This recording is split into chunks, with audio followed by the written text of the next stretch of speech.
Good morning, you guys. Good morning. Good morning. Good morning. Good morning. Good morning. Good morning. Good morning. Good morning. Good morning. Good morning. Good morning.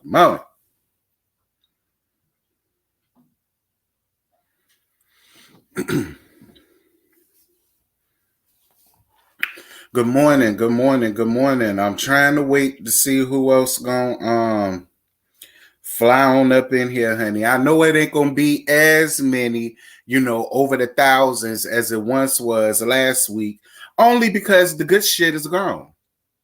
Potomac is gone.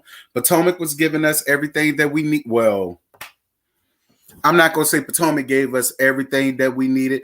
All that bull swanky and bull crap and all of the extra gave us something to deal with and talk about and consumed our lives to the point where I did a review, nothing else. Like I'm way behind on the Come Up Miami, way behind on Chasing Atlanta. I don't even feel no reason to watch it doing it no more at this point.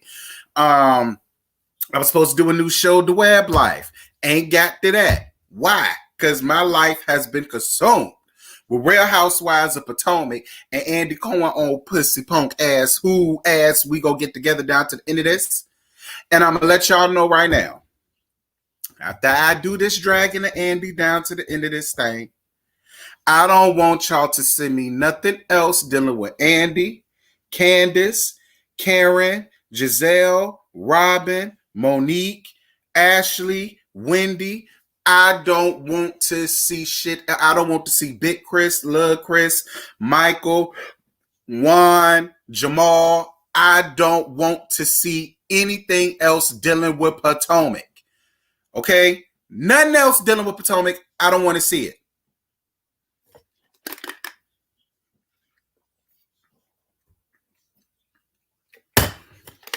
Trying to wait, see who else gonna straddle on up in here. Like I said, we ain't gonna have the thousands. We're not gonna get that again until Basketball Wives, dear God.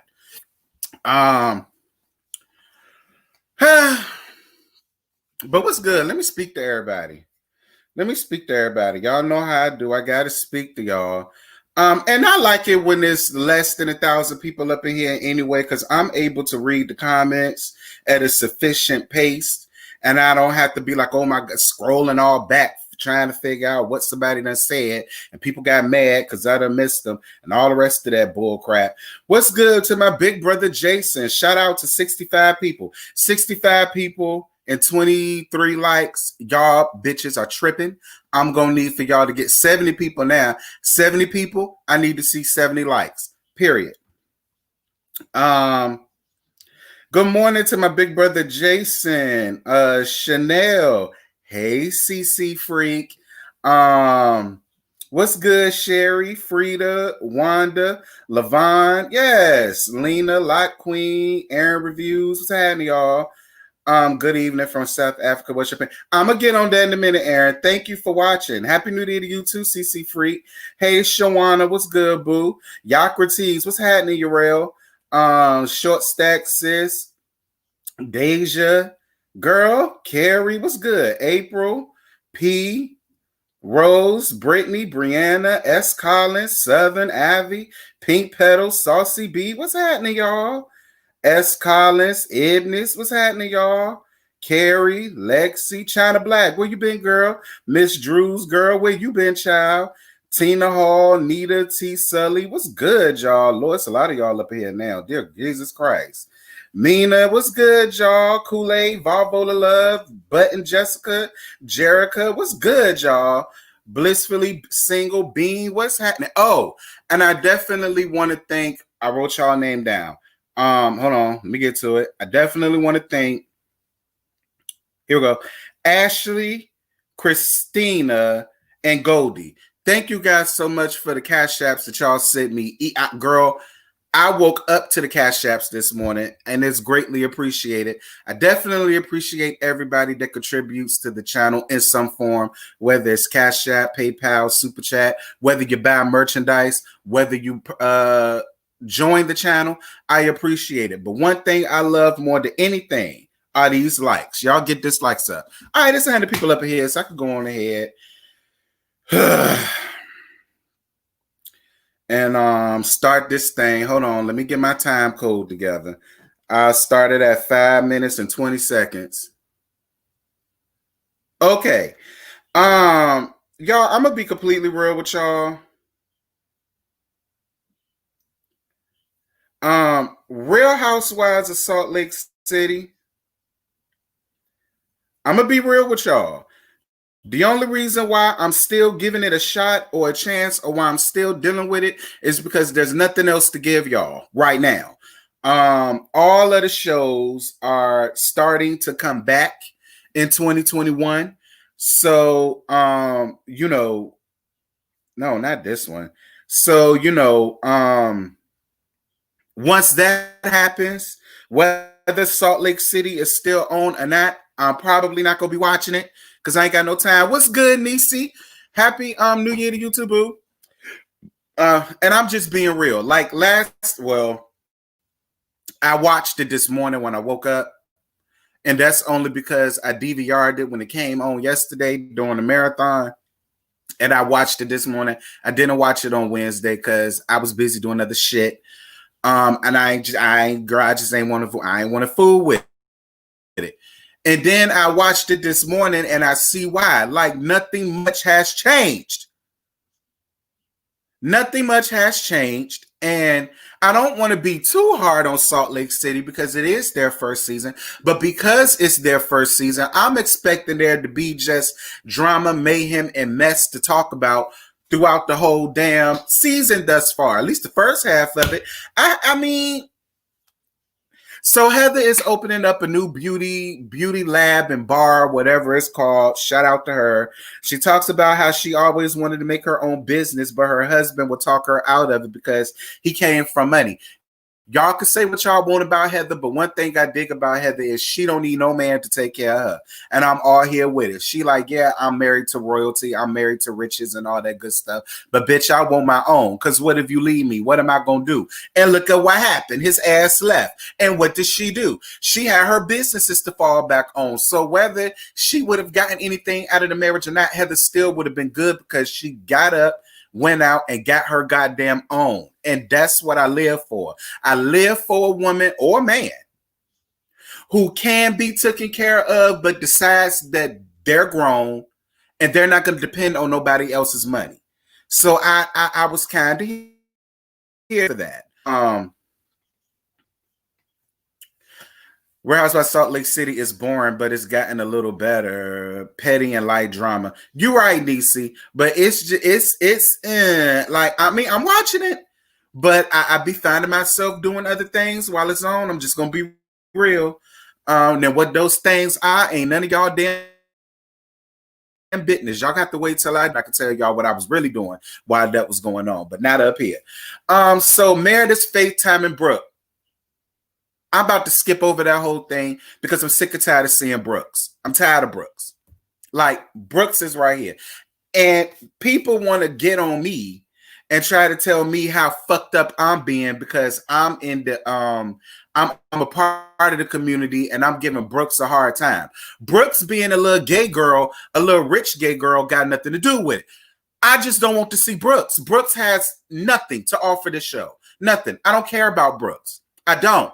I don't care about Brooks. I don't care about Riley. I don't care about Ace. I don't care about all the other little chim around there. They cute, but I don't give a damn about them. We not first of all, children need to stay out of grown bitches' business in the first damn place. Why y'all sitting up here get like I'm just tired of Brooks. I want Brooks to go back to school and be a good little girl. That's what I want Brooks to do. I don't want to see Brooks back here up on this thing if it should be a next season and her ass is here. Sick of seeing Brooks' ass. Then Seth shows up conveniently out of nowhere and talks about how, well, hold on, you guys. Somebody in my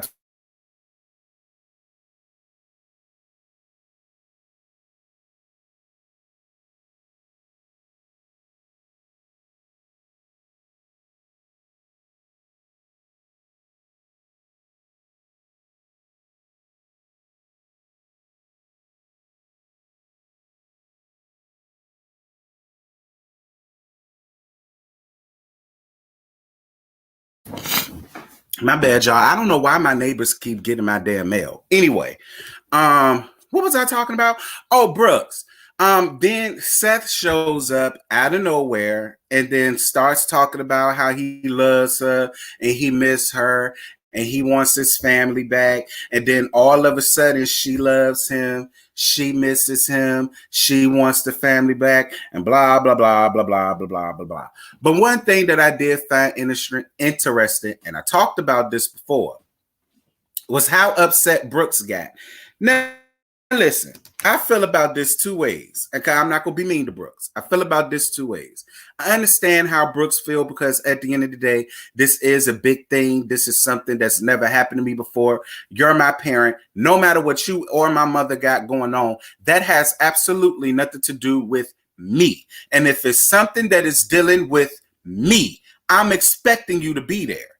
I don't care about what my mama told you, what space she needed, blah, blah, blah. If she's from you, that's fine. But don't create space between us because of her ass. Don't do that. But then again, at the same time, I guess Seth probably feels like, listen, this shit ain't real. This shit ain't like, look, listen. And I don't want to squander nobody's dreams. I don't. But girl, ain't nobody going to be beating down Birdines box. Okay, girl, quiet as it's kept. Birdines, Roses, Value City, maybe City Trends, Marshalls, or Ross Dress for Less will be the only ones foolish enough to sit up and try to buy them tie bald-headed tacky ass track suits. They like I mean like I look. I'm gonna let it alone. I'm gonna let it alone. And we just gonna move on. So Leisha and John go out to dinner. John talks about her being more concerned about working her damn phone than she is about him, the marriage, or the cheering. And I kind of have to agree with that. Like I see Lisa constantly being more worried and concerned about the liquor sales than about her cheering. And you could tell she knows that, but she just don't want to admit that, because when she started crying in her confessionals, I said, oh, well, girl, you know what you doing is convoluted. So, you know, because if you honestly thought what you was doing meant no harm to nobody, you wouldn't have gotten emotional when it happened. You understand what I'm saying? And I'm just gonna let it alone because they boring me too. So Whitney and her husband get an SOS to come and check on Steve and his hair, because he had a whole damn meltdown once he found out that he was gonna get a roommate down to sober living. I agree with Whitney 1,010%. Seth was putting 20 on 10 because Seth don't want to be there. I mean, that's Seth. Steve don't want to be there. Steve feels like I'm clean, I'm sober, I'm ready to go back out and work, I'm ready to beat faces, I'm ready to lay down some hair. Girl, quiet as it's kept. If you're gonna do anybody here, you need to start with your own, because the shit that you got going on up top. And then people coming up in my comments talking about something, that's his real hair. That's his real hair, bitch. That's really fucking worse if it is his hair. But whatever, girl. I was here for Whitney. I was here for Whitney putting her foot down, saying, listen, this is not a good thing. This is not what's going on. And you're not going to continue to browbeat me or try to guilt me. Because when she set up and said, he wrote down a list of everything he done for her, bought her, including college, and tried to use that as that's the reason why you need to pay for sober living, and you need to pay for my treatment, and you need to make sure that I'm good. And listen, as parents, we need to stop this shit. Like, you don't get no award for doing your damn job as a parent. You don't get no award for that. I'm sorry. And if you do get an award for that, that's what Mother's Day is for, Father's Day is for, or a simple thank you, Mama or Daddy. I appreciate it. You didn't have to do that. That's your reward. For him to sit down and really make a list of everything he done bought this woman, and she said it totaled all the way up to about $30,000, $35,000, or whatever the hell how much it was. I said, girl, I see, rich white people get on my nerves with that, because let that happen in a black household. Girl, my daddy would have shoved that goddamn letter down me and my brother's throat so goddamn fast, our ancestors would have felt it. Like, that's the complete difference between black people and white people. White churn and white families can get away with that. And if my dad tried to do that to me and my mama was around, my mama would have shoved that list so far down his goddamn throat, his great grandmammy would have felt it. Okay, child.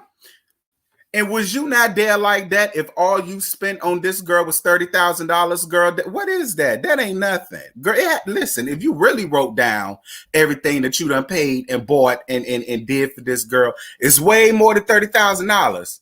So in my opinion, he was being generous and shysty. But we're going to move on. So then the couples go out snowmobiling, which seems fun. That's something that I've never done that I would actually enjoy. Jen feels like Meredith is trying to keep up a perfect life. Seth could show up for fun, but he couldn't show up for Brooke's fashion show. Now, this is the only time. This was the only time I was here for Jen because I had to agree. Seth, that whole thing about, well, I didn't come because you said you wanted your space. That's not flying with me. That's not flying with me. When you have kids and your kid have something, no matter how old they are, if both parents are around, both parents are alive, living in the land of the living, and they want both parents there, your ass should have been there. And it does make you look real funny and shady and shysty that you could show up for fun with everybody else, but when it came down to your son, no matter how fake it was, you couldn't be there for him. I'm just saying. Jen says she wishes she had Sharif around more, like her friends have their husbands around. And I'm like, girl, please, Seth ain't there like that. If Lisa keep playing with John ain't gonna be there like that. And girl, listen, look, I done already told y'all can say whatever y'all flying hell y'all want to say. That man got another family somewhere across town. So when he done with his family, Jen, his real family, his black family, that's when he's going to come back to the chalet. And see, that's why he got you living good all the way down there to, what is it? Utah.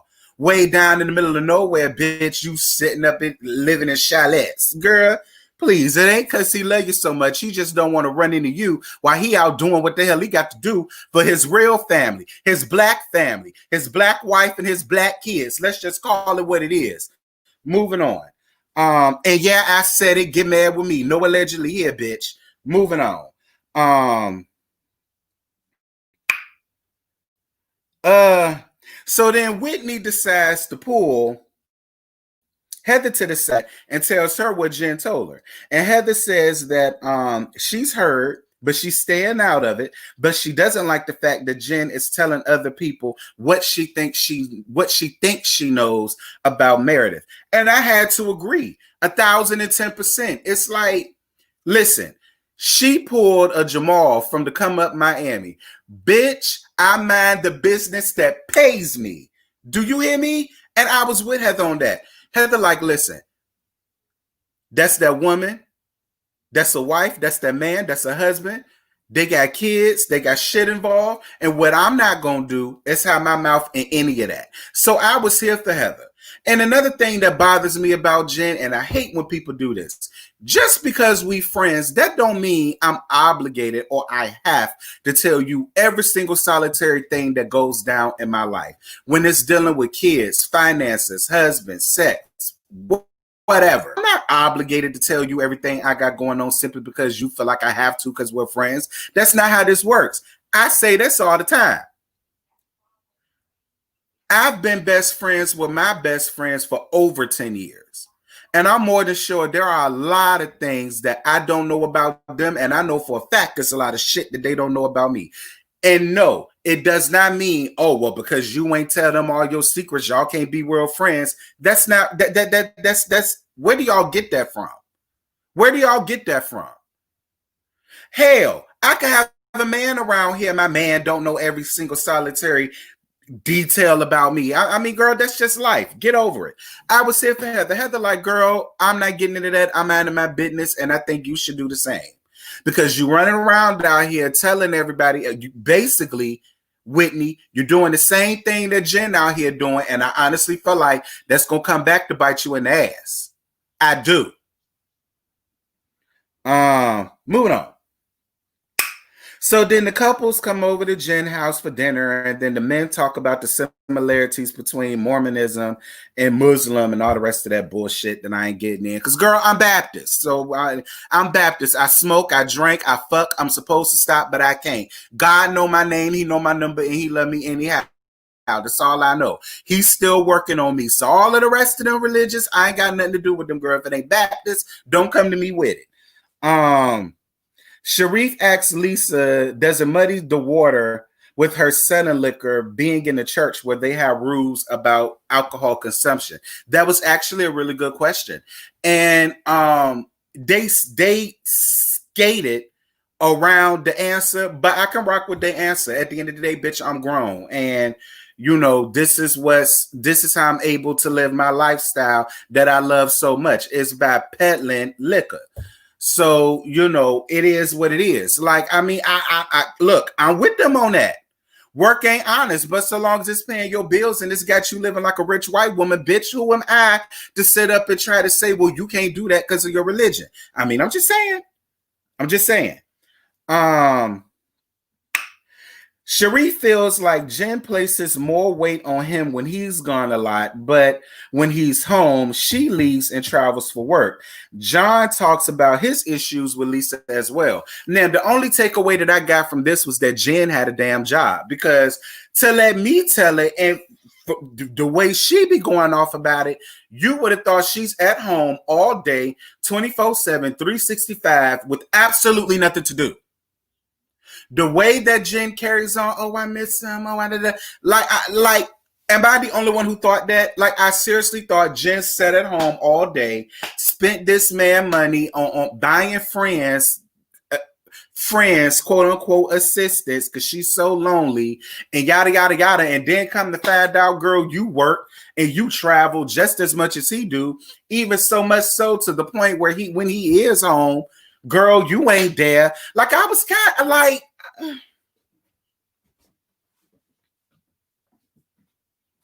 but see, that's where his black wife and his black kids and his black family, with his real family, that's where they come in at. See, the real family, they don't give him all of that because they already know what the job is. And I guarantee you, Jen, they know about you, but that woman don't give a flying hot damn. So long as he's taking care of her and they cheering and they household, girl, she don't mind plucking them back over there to your ass shit. Look, that's some shit that I do. I send you back home to your wife, bitch. You know. Yeah, see, look at me. I did not think she had a job. The way she carried on about she gets so lonely, can't let just anybody hold her. You are the one that lives in me, my dear. Like the way she was strumming her pain with her fingers, you would have thought like she just sat at home all day. That was the impression I got. So it's like, Jen, what are you doing? And Lisa, you about to find yourself right along with Jen and Meredith to let me tell it if you don't start. Listen, Betty Wright said it best. What is a man trying to tell you, girl? All this man is saying, this man not telling you to quit. This man not telling you not to work. All he's saying is ease up from it. If I can ease up from my job, you surely can ease up from yours. And we can better, you know, manage time with the business, us, and the family. Like, he wasn't wrong for that. Like, I don't know where the problem is. Moving on. I already talked about how Sharif, John, and Seth was basically lightweight complaining about all three of them bitches, which I thought was funny. And then Jen says that she's opening up herself and her marriage issues to Meredith in hopes that she will realize that she could be vulnerable and she could share and talk to her about it. But she feels like she's acting like her life is perfect and that Jen's is so fucked up. And that was basically the end of the episode. Like I said, Jen, grow your ass up, girl. Grow up. Like, I don't know how you got from point A to point B the way that you did, but mama, grow up. Like, I just hate when people do that. Like, don't make me feel like I'm a bad person simply because I want to keep some things private. I want to keep some things to myself. There's nothing wrong with her doing that. Nothing. Girl, get your life. And that was the Real Housewives of Salt Lake City. What did y'all think about it, y'all? What did y'all thank you for the cash app, boo? Mwah. I appreciate that. Thank you for the cash app. Yes. Anybody else would like to send cash apps and scrolling down to the bottom? What did y'all think about last night's? Not last night's, damn. Wednesday night's episode. I mean, to me, I mean, it was a little bit better. It was a little bit better. But you know, I mean, I found other things to entertain my time. But I mean, it was all right. It was all right. It was all right. Jen holds no secrets. Keep bringing up things that were done off camera. She's shady. I seen it in the first episode. I agree. CC Freak said it was cute. Child. Everything is not everyone's business to know. Thank you. That's all I'm saying.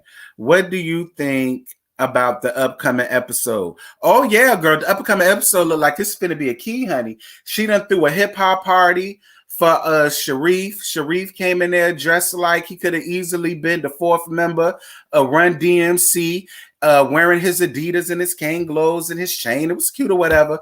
But the main thing that got me was how we see Jen had a whole nother meltdown trying to be Beyonce when she performed with because I think that's who she was trying to be. She was trying to go for Beyonce when she performed at the Super Bowl with Bruno Mars or whatever. That's why she had that on.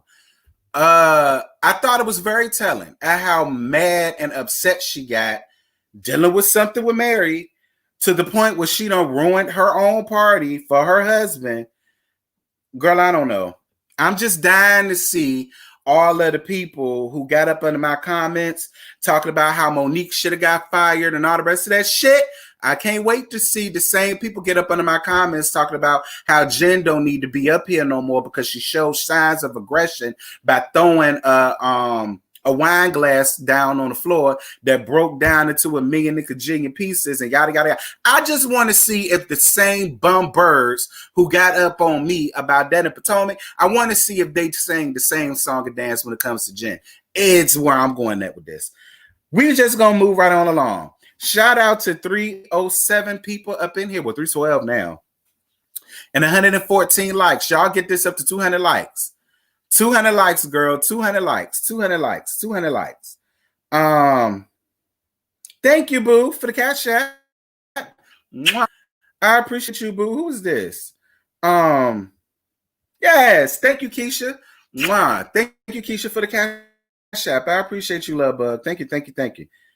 This is really entertaining when I didn't think it wasn't going to be. Why y'all thought this won't going to be entertaining? Because it won't talk about Potomac no more. Child, y'all know I'm going to find a way to make this thing entertaining. So we about to go on ahead and skip on down, girl. Dear Heavenly Father.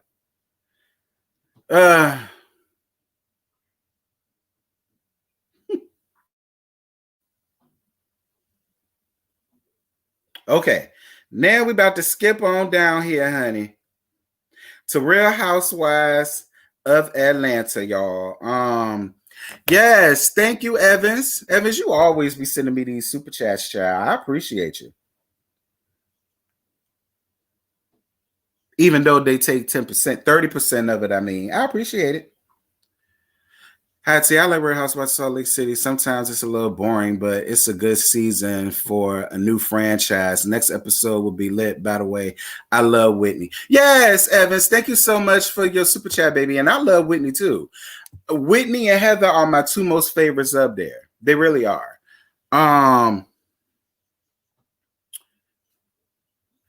Thank you, Evans. Thank you so much for that. It's greatly appreciated. Now, y'all, Real Housewives of Atlanta, season 13, episode 4. Don't ask me for episode 3 because your ass ain't getting it. From one surprise to another. Oh dear God, y'all. I'm gonna be honest. Last night's episode was a lot better.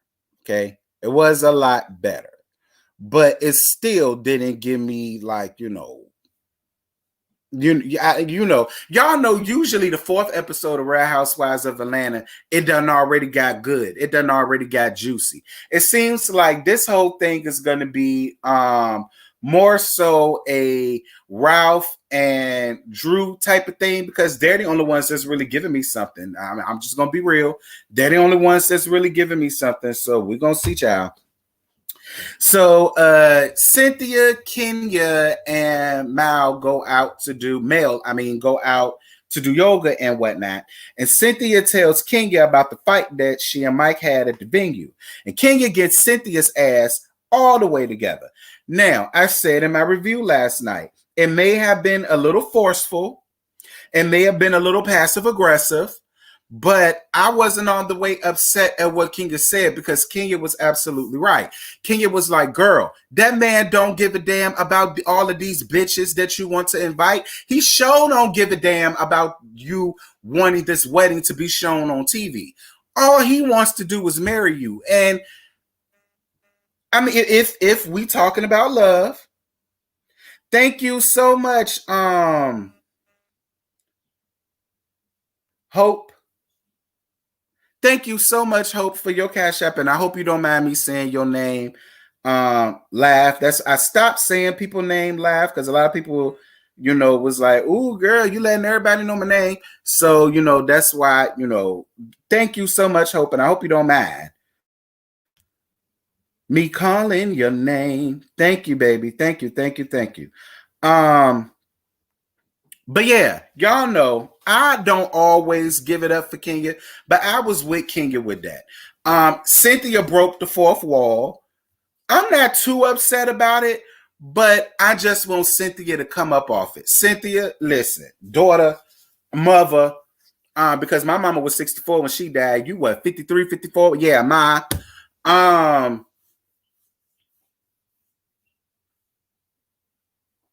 I want you to come up off it. I do.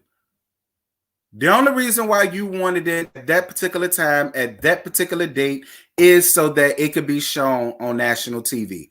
A part of me gets it, because your first wedding, I think they said the people hid, your mama and your sister hid the marriage license or whatever the case may be. And then your other one, Peter ass was broke. Okay, Peter didn't have two nickels to rub together, but he could dip his dirty dick. And which, that's a whole nother story for a whole nother day.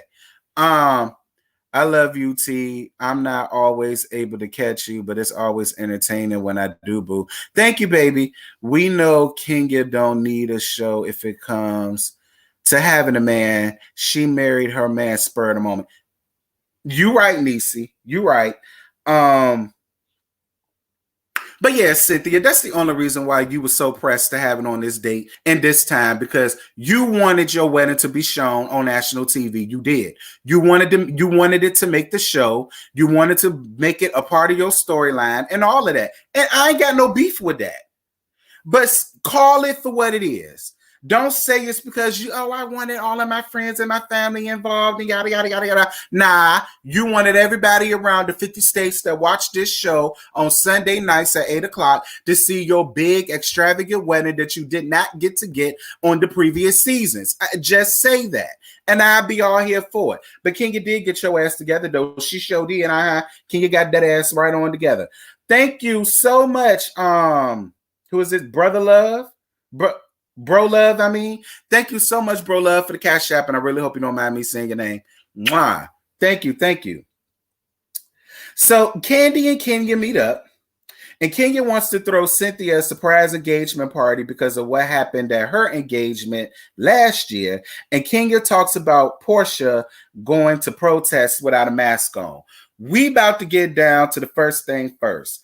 Kenya, you was wrong as two left shoes for what you did to your friend last year when she was waiting on Mike to marry her. So I am glad that you did feel fucked up, because you was fucked up. And I told you last season how trifling you was for doing that to your friend during the most important time of her life like that.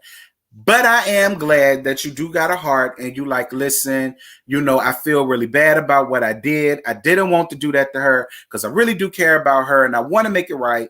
And she feels like the best way to make it right is to throw her a brand new engagement party. And I mean, I get it.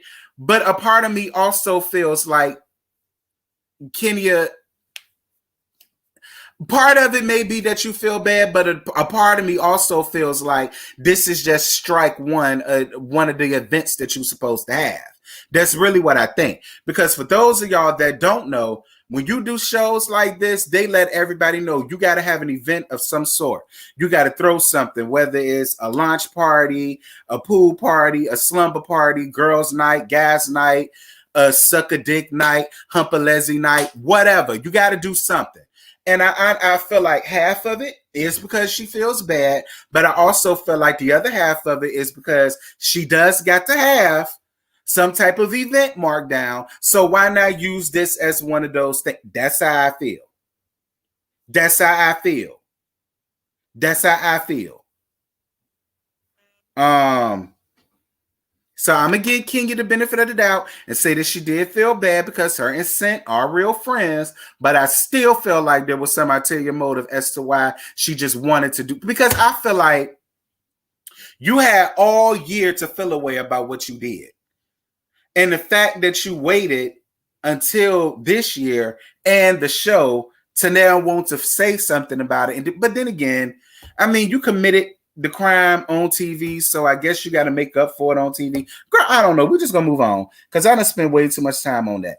Kenya talks about Portia going to protest without a mask on. Kenya, girl, I guess. Moving on. We going to get down to Kenya and Portia to the end of this. So Kenya and LaToya sleeping with each other, and Candy's supposed to be jealous. Girl, I've been told y'all this whole thing is filled with nothing but a bunch of damn lesbos. And Candy ain't got no reason to be jealous. Let me tell y'all something. If anybody ate Kenya's puss first, you better believe it was Candy. Why y'all think she's so cool with Candy?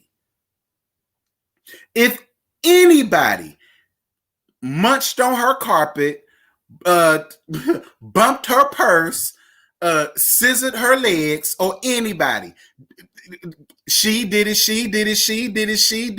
Candy did it first. Candy ain't got no reason to feel no type of way about LaToya wanted to bump pocketbooks with Kenya. Girl, please. What Candy really wanted to say was, girl, that's fine. She got my sloppy seconds. That's my leftovers. Like, it is what it is. That's really what she wanted to say, but she couldn't. Moving on. Child, the whole show full of goddamn lesbians and secret scissor sisters, and y'all want to. Child, thank you so much. Who's this? Joanne. Thank you so much, Joanne, for your Cash App, boo. Mwah. And I really hope you don't mind me saying your Cash App name or your name. Moving on from that, child. So Drew and Ralph have a counseling session. Now, this was the most entertaining and the most insightful part of this whole damn episode. Ralph, I don't like you. I thought you was cute. I don't find you cute no more. And I honestly feel like you got a little dick. Because dudes with little dick carry themselves and act the way that you do. And see, I'm confused by Drew. Because Drew, my whole thing is, if you done already done couples counseling, right? And you done already said how whenever you done it, he always found reasons and excuses why he don't want to do it no more. Or when there's homework to be done, he never wants to do the homework and all of the rest of this stuff. And then when she was sitting down, talking her feelings about how she felt, he's sitting up there trying not to laugh. And then when she starts crying, the counselor basically had to tell him, nigga, your wife crying. What is you gonna do?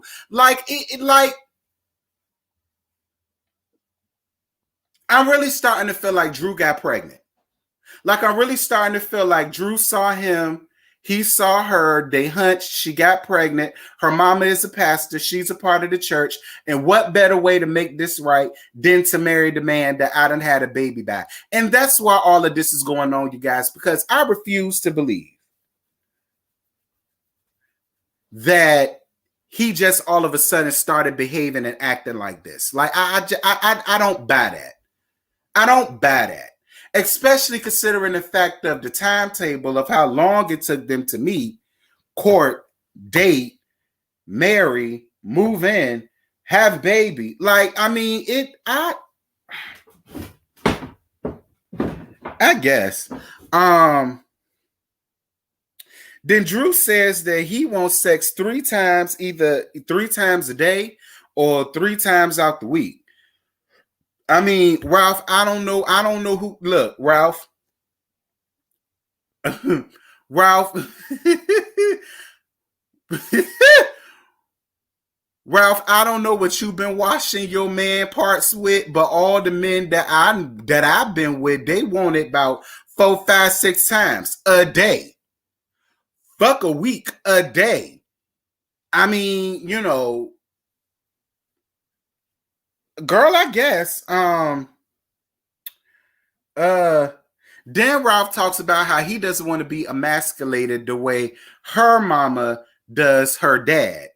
And, you know, that's not going to fly with him. And I'm like, yeah, Ralph, and neither is you picking up and leaving to go down to Tampa for 3 days, not telling me where you at, not letting me know you're going, not picking up no phone calls, not calling me, not texting me, not FaceTiming me, not DMing me, and then wants to get upset with me for asking you where the fuck you was at. Like, y'all, for me, I'm going to be real. I swear I get the same vibes from Ralph that I get from Sharif. I think he's doing his own thing. I think he been doing his own thing. I don't think him getting married to Drew and having kids and her mom being a pastor and they supposed to be in church. Listen, church folks are the biggest whores. I know. I dated plenty of them and fucked plenty of them too. And another thing, Drew, while I got your ass on the line, much like Betty Rice said, what is a man trying to tell you? You better pay attention and listen to the context clues of what Ralph be saying. Because the fact that Ralph constantly wants to ice you out on important shit, i.e. the house, y'all moving, you know, the finances, this, that, and this, it's a reason why that man is keeping you out of the loop, out of stuff like that. And you better be careful. You better be careful. I'm telling you, you better be careful. Stop acting like women are the only gold diggers out here, because I know plenty of men that live off of women, live off of them. I know bitches who got 2, 3 jobs right now while they man sit at home all day scratching ass, scratching his nuts, got the whole house smelling like corn chips while he playing the PS5 that she done paid for, driving around in the car that she done paid for, with gas money that she gave him, okay? That's the vibe that he gives me. I'm going to be real.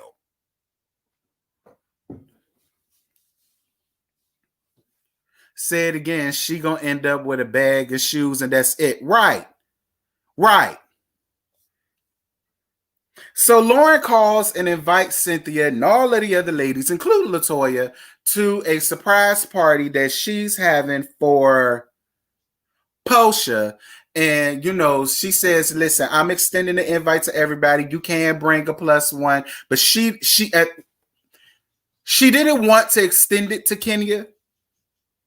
But she didn't want to be mean, and she didn't want to be rude, and she didn't want to be nasty. So she says, well, you know, I'm going to do the classy best thing. If I'm inviting everybody, including the new girl, LaToya, I'm going to go on ahead and extend the invite. And I said, I guess, Lauren, listen, I feel like this.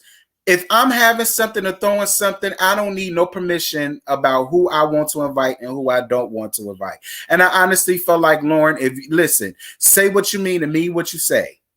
And if you did not want Kenya ass there, you should have never invited Kenya in the first damn place. You really shouldn't have. Moving on. So Ralph's dad passes away, and then from a heart attack. May he rest in peace. My condolences to your father, Ralph.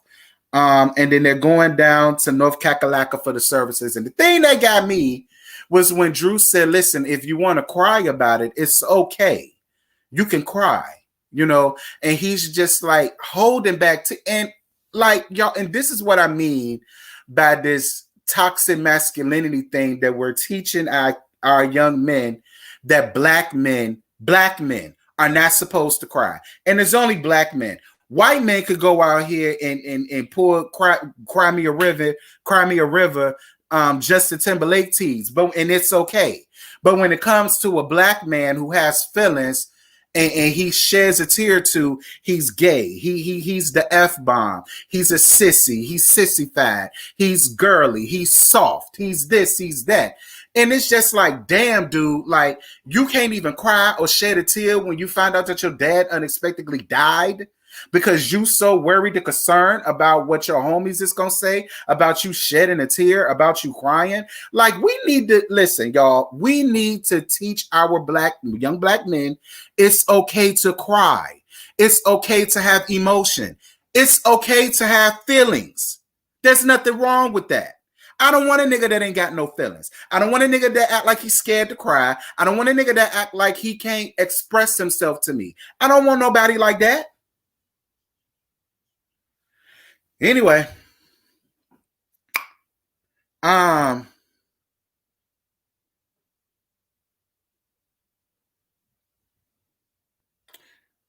so Pennywise Marlowe, MasterCard Marlowe that always talk like this, and Portia go out juicing, and Marlowe asks Portia about Dennis, and Portia says they not together.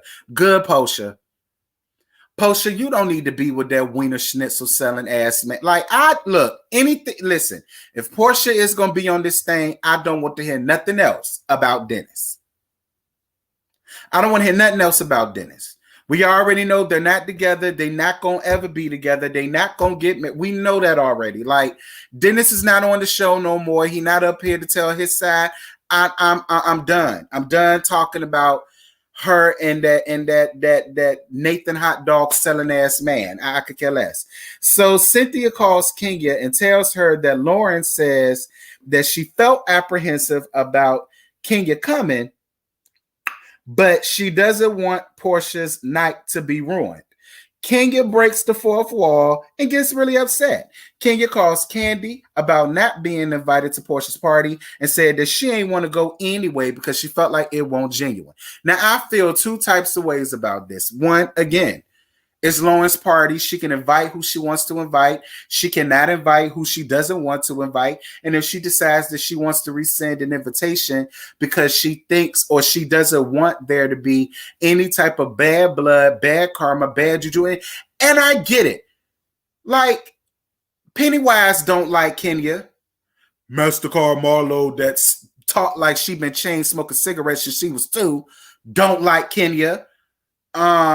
Portia don't like Kenya, and I'm more than sure most of the other ladies that were there that are friends to Portia ain't gonna like Kenya. So I kind of understood where Lauren was coming from, but she was like, look, listen, if it was just the people that was filming, fine. But it's going to be other people that are here that are cool with her and, you know, that know the situation and blah, blah, blah. And it's just better for everybody if she don't show up. And when Kenya gets that, she gets hot. She gets all upset. She breaks the fourth wall, asks the producers, did they know anything about this? The producer said, no, girl, we just in the shocked as you are. We ain't know nothing about none of this.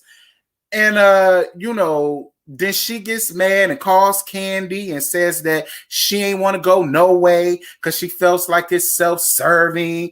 Like, and I'm going to tell you something. Kenya, I'm not understanding why you mad at Portia about that. First of all, Portia didn't know nothing about this party. She didn't know that it was going to be had. She wasn't the one that invited anybody. I'm not understanding how you got Lauren didn't invite you, and then you're taking it out on Portia. Portia ain't got nothing to do with that.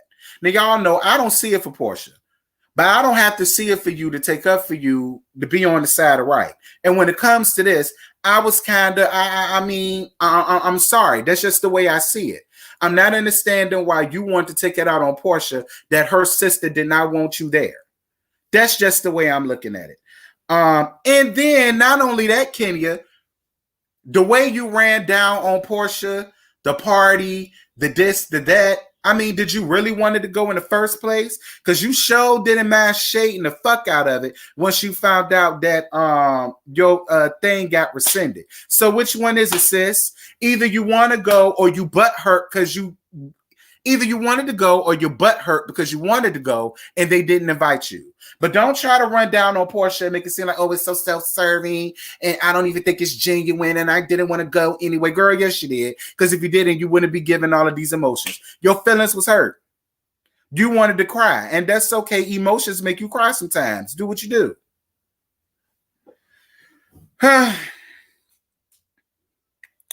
LaToya, that shit that you said to Farrah and you don't know that woman from a can of paint, Farrah is a much better woman. And listen, let me tell y'all something. I don't ever want to be so rich and classy that I've forgotten who I am and how I handle certain situations. When LaToya looked at that bitch and said, oh, well, I kind of assumed he was older than you are because you look like a woman that gets with the man, that sleeps with men for money. Like, because I really got confused because all Fallon did was just sit there with a small little smirk on her face. And I was like, you not going to cuss her out? You not going to smack fire out of this hoe? You not going to read this hoe down to the ground? So nobody is going to read LaToya. LaToya is just going to go past this whole thing, reading and roasting you bitches down, and y'all just going to, I'm gonna tell you this.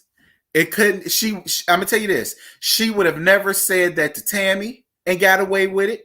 She never would have said that to Evelyn and got away with it. She never would have said that to Tommy Lee from Love and Hip Hop and got away with it. She never would have said that to Jocelyn and got away with it. She never would have said that to Cardi and got away with it. She never would have said that to Johnny Blaze and got away with it.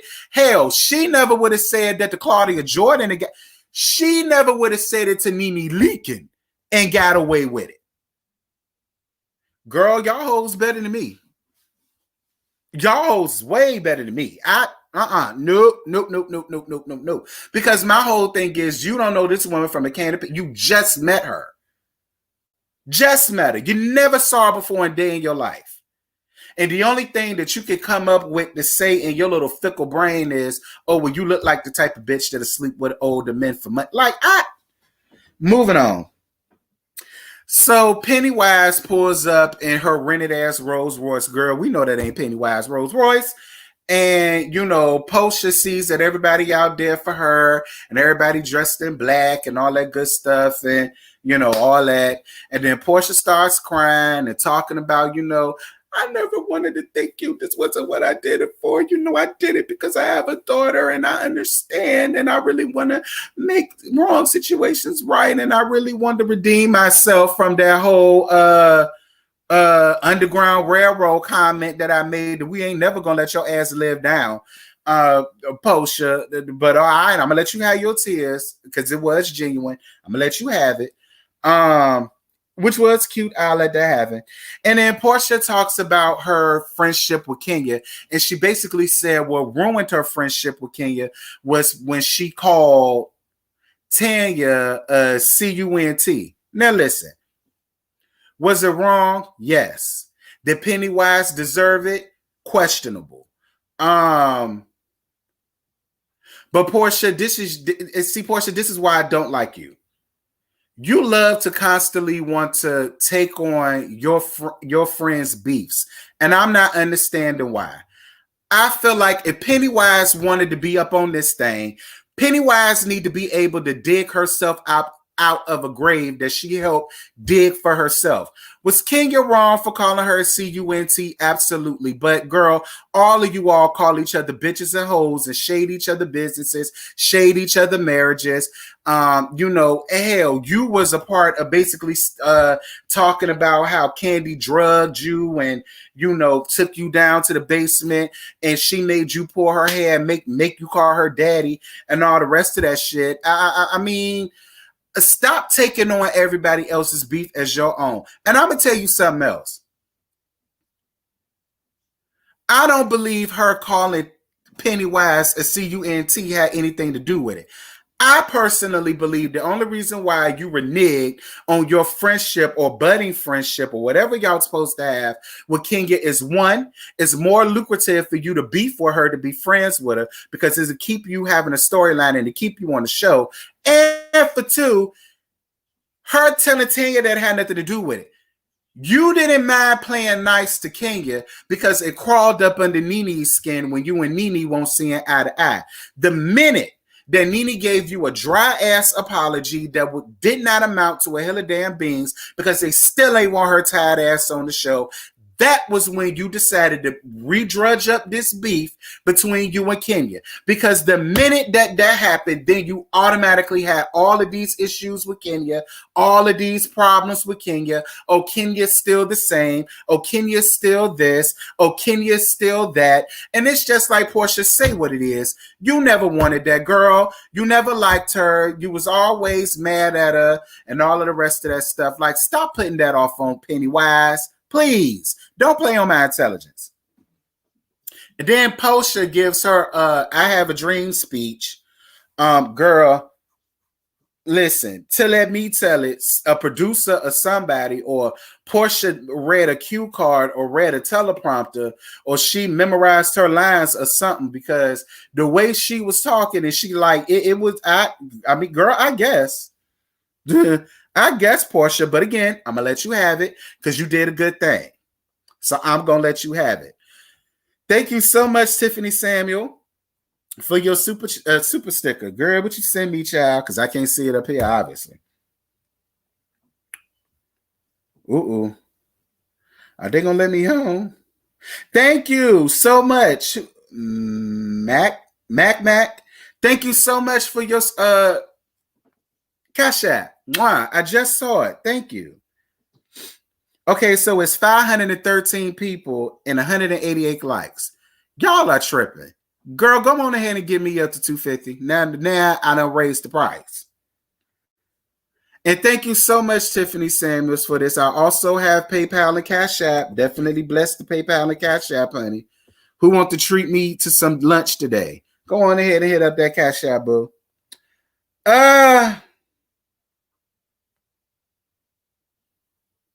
Was that it? Yeah, that was basically it for the Real Housewives of Atlanta, child. What did y'all think about Real Housewives of Atlanta? For me, the only takeaway that I had got from that was, well, interesting thing that I got from that was Drew and Ralph. I mean, everything like Cynthia's wedding and Mike and the argument and the wedding day, I'm over that. Kenya getting divorced from that little girl that she married, I'm over that. I'm about to get over Portia Luther King and her activism. I'm about to get over that. Question, how do you have a prepared speech at a surprise party? Because she had time to change.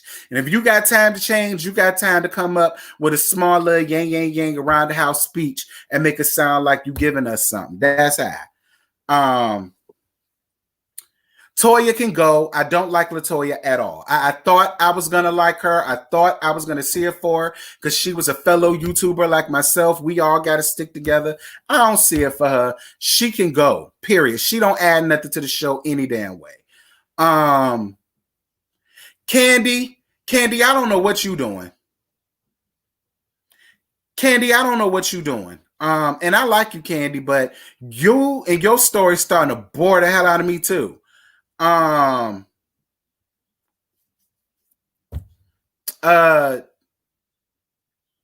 I think that's it. I already talked about Saint. Yeah, I think that's everybody, y'all. That's all I got. I ain't got no more to give y'all for the Housewives, child. Now on to the main event, honey.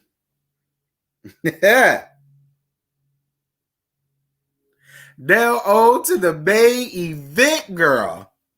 The main event. So, y'all been blowing me up all day yesterday about Andy and everything that went on for Real Housewives of Potomac and blah, blah, blah, blah, blah, right? I want to play you guys a clip. I'm just going to play it. I'm not going to show it because I ain't got time. But I'm going to play you guys a clip about what Andy had to say when asked about his actions and how it seemed like he was more on Candace's side and was giving Monique the business and all the rest of that stuff at the reunion. And I want you guys to hear what he had to say. Thank you, Boo, for the cash app. Mwah. I appreciate it. So here go right here. Rachel, you're a big Potomac fan. Were you furious at me like everyone else was at my reunion hosting? I wasn't furious. That's not the right word. I did think you were more on Candace's side than Monique's. A little bit. You held her feet to the fire more than you. Yeah. I got that a lot. And I have to say, I was really pushing for this to be 4 parts. And I really talked to Candace a lot about her role in this and the fact that really a lot of people think that she provoked it and she said, drag me. And we talked about that in relation to what Kenya and Portia went through. And I don't think enough of that made it in the show, clearly.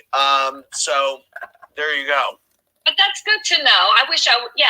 Well, I know it's not good to know unless we aired it. I don't think you're to know unless we aired it. I don't think it makes any difference because I know a lot of people were very upset. So there you go. Now to know unless we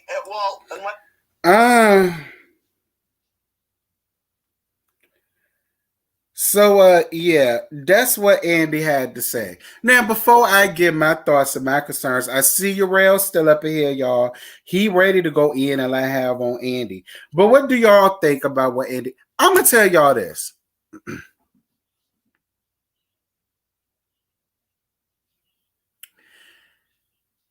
Andy, first of all, how the hell you the executive producer and you blaming production for it not being shown about you getting Candace together for her role in the part that she played in this fight? That's number one.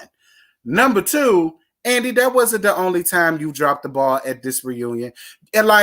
Or with the editing board, because where was Giselle's meltdown? Everybody was waiting on this big, extravagant meltdown from Giselle, and we did not get a chance to see it. Where that at? Like, Andy, let me tell you something. I'm starting to see exactly what Nene leaking with her bullwinkle ass is trying to sit up here and say, and I'm starting to believe her. I honestly feel like you do put, because this is the way I look at it. Like, I feel like he caters more to the white franchises. And I also feel like the white franchises gets paid more than the black ones do, which is funny to me because I honestly feel like Atlanta and Potomac actually gives you more numbers. And it actually gives you, but because and it's no shade to my white folk. Y'all know I love everybody. But there's a distinct difference between white drama and black drama. White drama, you know, that's Salt Lake City. And how y'all see how it's okay, but it isn't. I like if you missed the episode, it's not gonna hurt you. You're not gonna feel no type of way.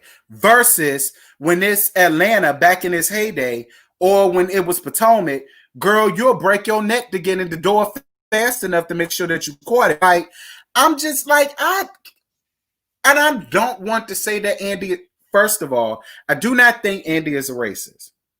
So the cast can blame editing, but he can't. No, he can't. No, he can't, because he's the executive producer. Remember? So no, he cannot. He cannot sit up and blame producers, editors, or none of that, because I'm more than sure he looks at it before it gets aired. I'm more than sure it does. I refuse to believe. First of all, listen, Andy don't care like that. That's what Andy do not care. Trust me. If Andy wasn't getting any type of black backlash about this, Andy wouldn't have spoke up about it at all. at all. The only reason why he cares now is because everybody is setting up here, speaking on it, and oh, he should have done this, oh, he should have done that. And then how original to sit up and blame editing. Like, Andy, listen, the camera can only use what you give it. And I feel like the reunion was so anticipated, and everybody talked about this big meltdown. Like, I'm about to, Lord, okay, fine. I'm going to tell y'all. I have a secret source that does work for truly entertainment. It's called, y'all know who produces Housewives and all that good stuff. That's really where I got most of the info from about what to expect at the reunion. So far as, you know, Tacky and her meltdown and yada yada yada yada yada. So when the reunion happened and all of this was supposed to be on the third part, and then when I looked at the reunion, I'm like, okay, so where's the meltdown? Okay, so where is Candace's being told off? Like, everything that I was told that was gonna happen and should have happened and was gonna happen, I did not get.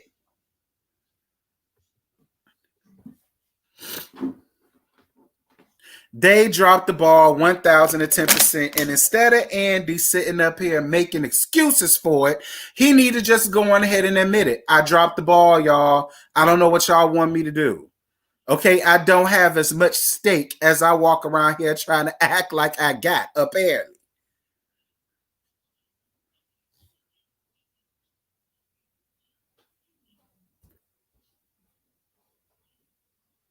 Child. Thank you for the cash out, boo. Mwah. Here, I hope this helps for your lunch. Cheers to you. Thank you so much, boo. And I ain't gonna say your name, but thank you so much, boo, for your cash app. I greatly appreciate it. Yeah, Black Twitter went in and let have on Andy's ass. And I was all here for it. I said it before, and I'm gonna say it again.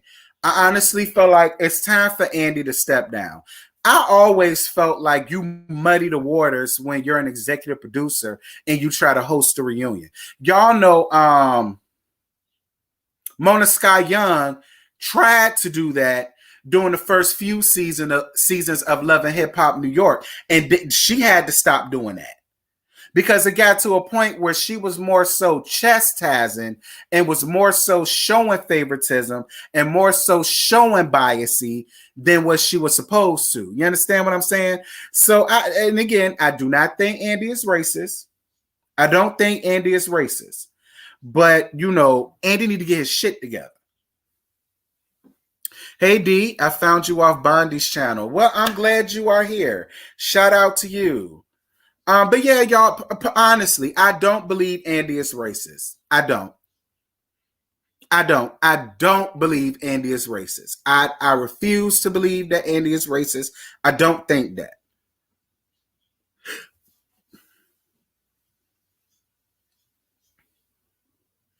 You think not Andrew gonna be on the Breakfast Club backpedaling, the coochie popping, and the handstand? Girl, quiet as it's kept, Urel. Shit, we all know how petty Betty Charmaine ass is. Charmaine probably don't even want his ass up on the show, to be real.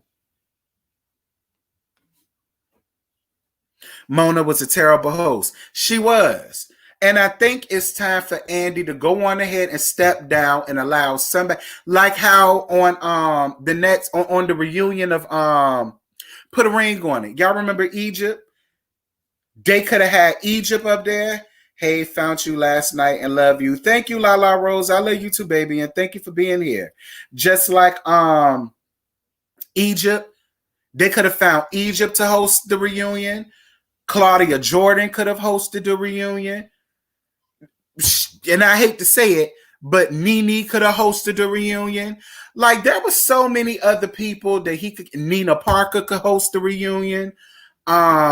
Who else are a good host? Monique need work. Let Monique come in and host the reunion and make people laugh at the same damn time. You know, Lauryn Hill need work. Let Lauryn Hill come out from under the bushes. Let her put the crack rock down and stop sucking on the bottle long enough for her to get up here and make her a few coins to come on up here and then sing us a small little piece of Can't Take My Eyes Off of You, you know, or March into Beautiful Zion, you know, shit like that, or Joyful, you know what I'm saying? Like, Lil' Kim need work. The bitch still trying to save her house.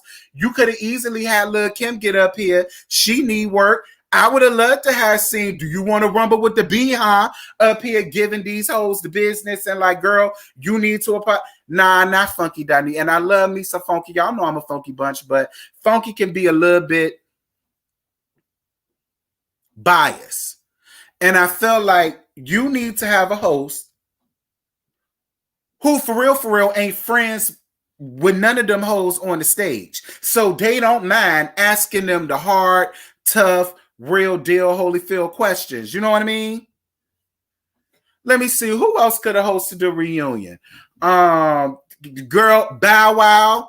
Because the only thing I'm seeing Bow Wow doing is getting fat like me. Bow Wow could have hosted the reunion. He need work. Who else? Who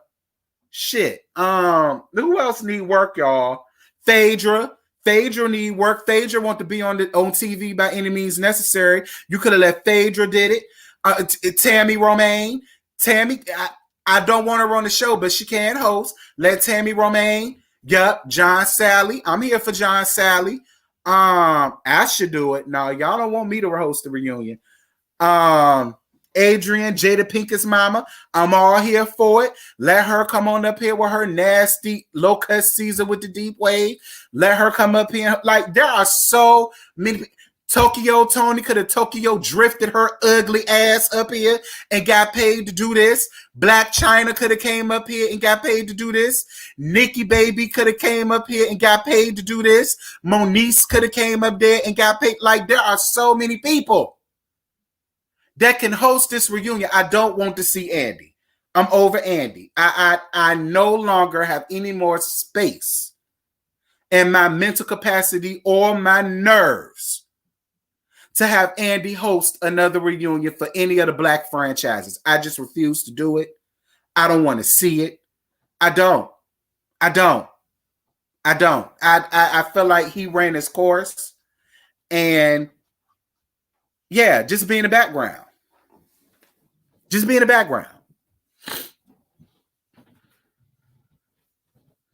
Shit. Thank you, boo, for the cash app. Mwah. I'm going to give you this even though you went in on Bow Wow. Girl, I did not go in on Bow Wow. All I said, the only thing I've seen him do here lately is getting fat, like me. That's all I said. But I also said he need work, and they need to go on ahead and hire him to do, or let Miss Deb do it. Hell, even though she a Trump supporter, let Miss Deb do it. I could see Miss Deb. Shit, let Mama D do it. Let KKK, Killer Karen King do it. Let the WB Frog and V Rain's body double, a.k.a. Lyrica Garrett and Pam do it. Like, anybody other than Andy is a huge step up for me. Hell, let K. Michelle do it. Let Tamar do it. Like,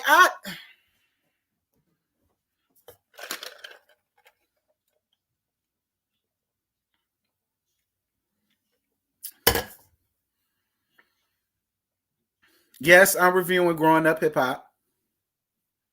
Nobody cares about kibbles and bits. I'm weak. Hey, Jaded. What's good, big bro? Shout out to the big broski in the building. Yeah, Carly Red could do it. Like, I'm with Tamara Hall. Tamara Hall could do it. I'm with Angela Rye. Angela Rye could do it. Shit. Lisa Ray. Get Lisa Ray to do it.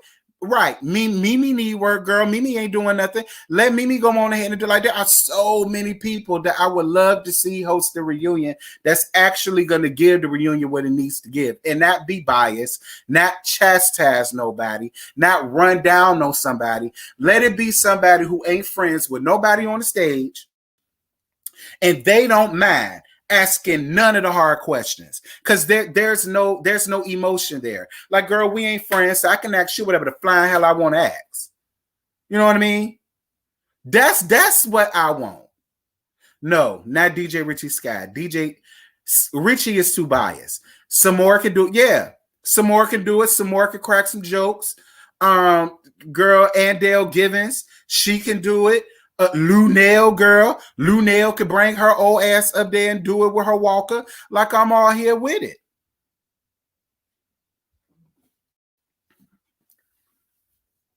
Right, Gary with the T. He could have came up there and did it. Hell, send Jaded. Jaded asked to do the damn reunion. Shoot. Yep, Tiffany could do it.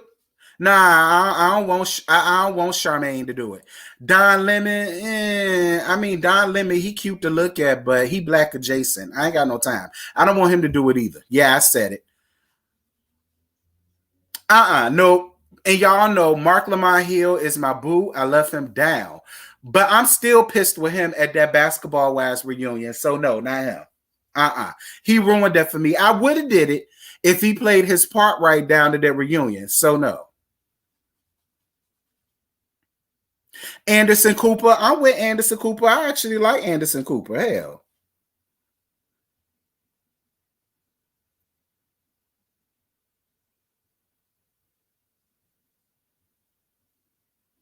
Thank you, boo, for the cash app. Mwah. Thank you for the cash app, babe. Yes. Cash apps is open. If God put it on your heart, they should choose a blogger. They watch us. And I agree, Jaded. Go ahead and choose one of us to do it. Not me. Not me. Not me. Because I will use that time to go in and have on people. Not me. But somebody else, I'll be down here for it.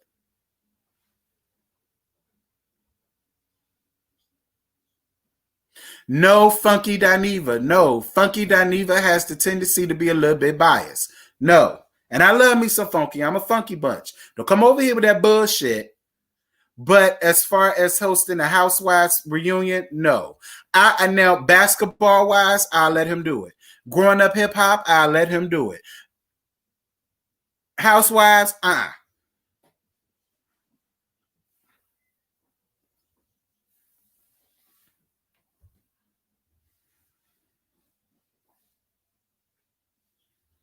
Okay, me too, Urel. I will go way too. They don't want me to do it. Rex and Kimberly Rome, either you or Tasha K. Anyway, y'all know I don't see it for Tasha K.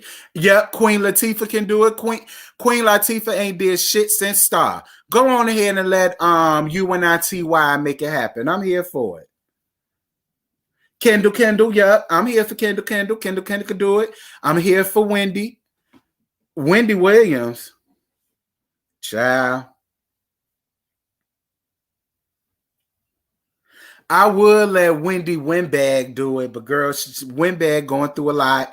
Y'all know her mama gone and all of that, and I'm on the show that made her relapse. So we not gonna put more on Wendell than what she can bear, child. I would love to see you do it. Niecy, it wouldn't happen. Niecy, it would not happen. Niecy, they gonna put me out. They gonna put me out, Niecy. They gonna put me out. It will never work. Vanessa Williams, I'm down for it. What about the guy from Pop Roast? You talk about Alex. Alex could do it. I'm down for Alex. Alex ain't biased. Alex will give anybody. I'm down for Alex doing it. Keisha could do it. I'm down with Keisha doing it. Y'all keep saying Scotty. No. If they don't want me, They damn sure don't want Scotty. Y'all know me and Scotty are a package deal, child. If they not gonna want me, they damn sure ain't gonna want Scotty. This is to let that be known. Iala, yeah, I could see Iala doing it. I'm with Iala. Shirley, like I feel like they need someone who will, one, ask the hard questions, two, make them ask the hard questions, three, not be intimidated by women. Oh, well, then if that's the case, Uriel, it would have to be you, me, Scotty, or Jaded, or somebody like that to do it.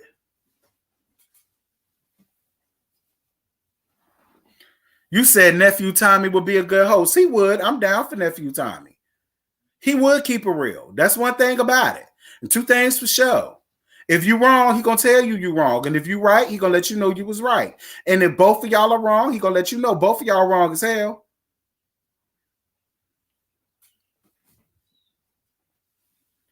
Ciao. Thank you for the cash out, boo. Mwah. Appreciate you, babes. Love you, love you, love you, love ya. Thank you, thank you, thank you.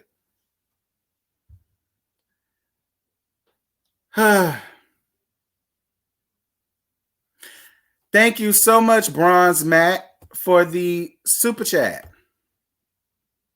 Bondi Blue. Child, y'all want BB to do it so bad. I think BB will be good to do it, though. Shout out to my sis. I think BB will be good to do it, though. I think BB and Niecy and Jamie, for that matter, would be the best ones to do it because, you know, they not going to, like, you know, me and Scotty and Uriel, because y'all know we pounce. But y'all know the women, they know how to, you know, be shady and strategic. Y'all know we ain't got no time for all of that, bitch. We just go in and a half.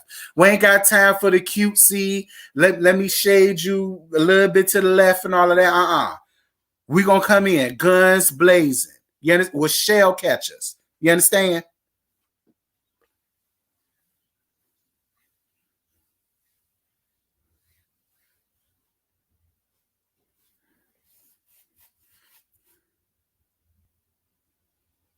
Yeah. Mm-hmm. Mm-hmm.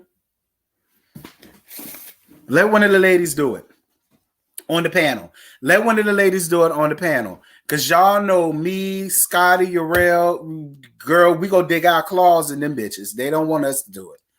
You said especially me. Well, listen, y'all, one thing about me, I don't like to beat around the bush. I don't. Like, that's the precise reason why I could never be on reality TV. That's the precise reason why I could never be on reality TV.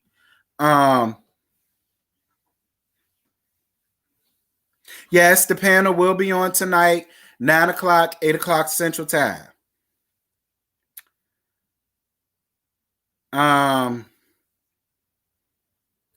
Trying to see what else.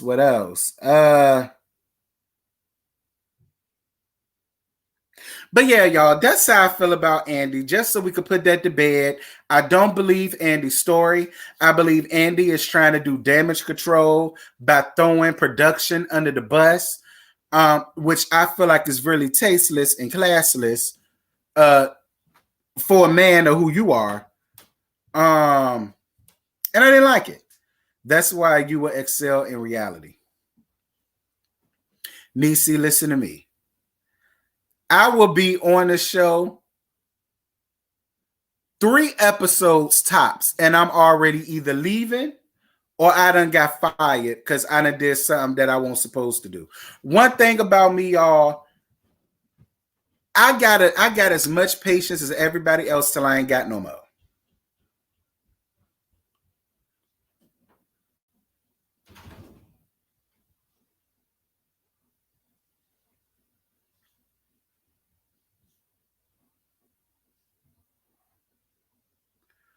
Will you review Little Women Atlanta?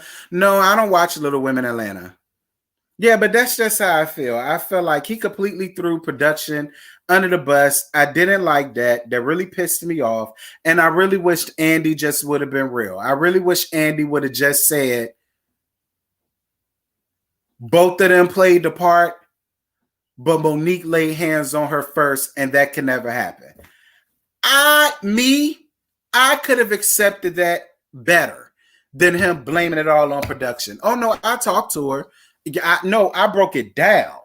Production just decided not to show it. Girl, please.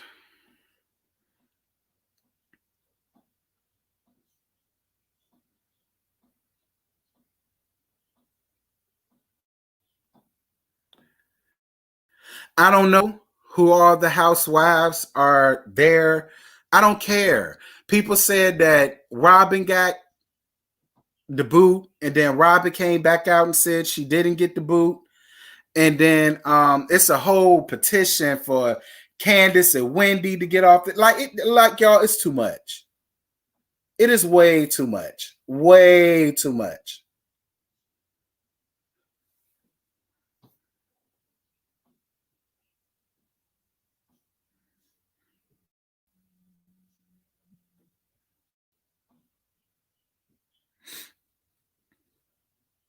Flame Monroe. I like Flame. So did y'all believe Drew when she said Jamal told her he was in love with Giselle when she saw him at the airport? What you talking about? So do y'all believe Drew when she said Jamal told her he was in love with Giselle when she saw him at the airport? I don't even know what y'all talking about. When was that conversation had between her and her and Jamal? When did that happen?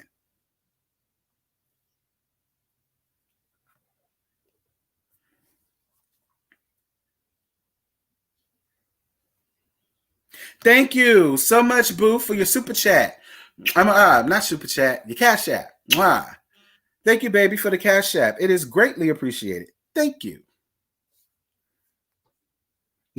Yes, I will contribute it towards my lunch. I appreciate you. Thank you for allowing lunch to be on you, bitch. Thank you.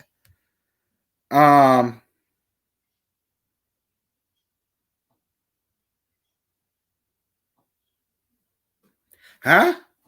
No, and she was talking about an app made the text.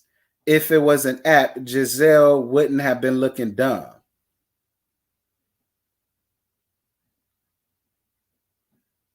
I don't know. What would be your season 14 dream cast of Atlanta? A dream cast would be I can't really name who I would want to be up there, to be honest with you. But I'm going to tell you who I don't want to be there. I'm sick of Candy. I want Candy gone.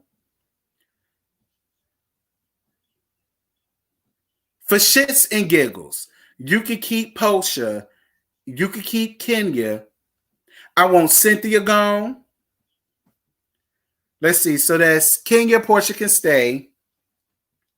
Kenya and Portia can stay. Candy need to go. Cynthia need to go. Pennywise is gone. Good. LaToya cannot come back. I don't like LaToya. Drew. I keep Drew. I will keep Drew. I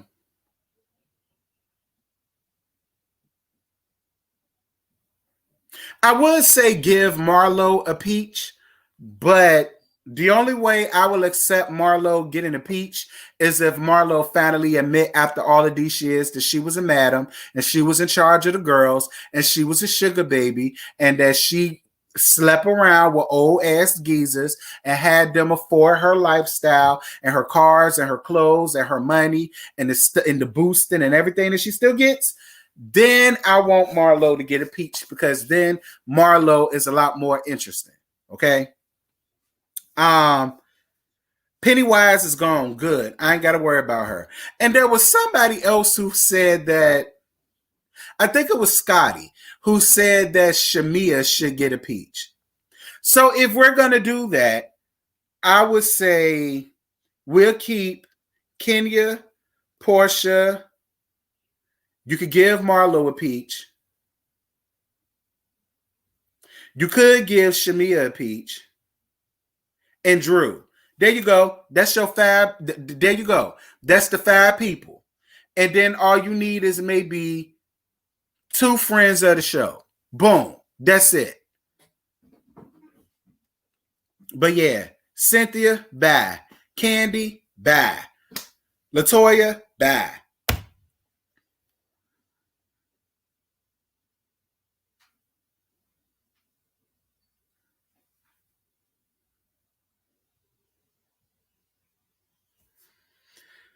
Thank you for your cash, Shabu.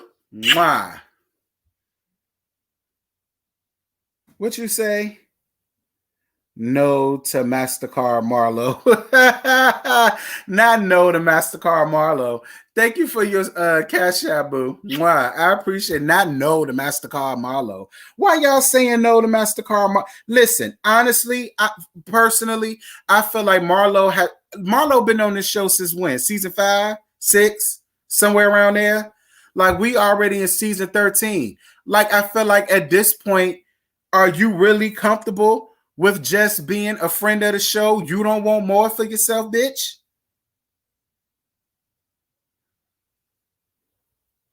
Thank you, boo. Mwah, for your cash app, baby. Thank you, boo. And Happy New Year to you too, Love Bug. I appreciate you. Thank you.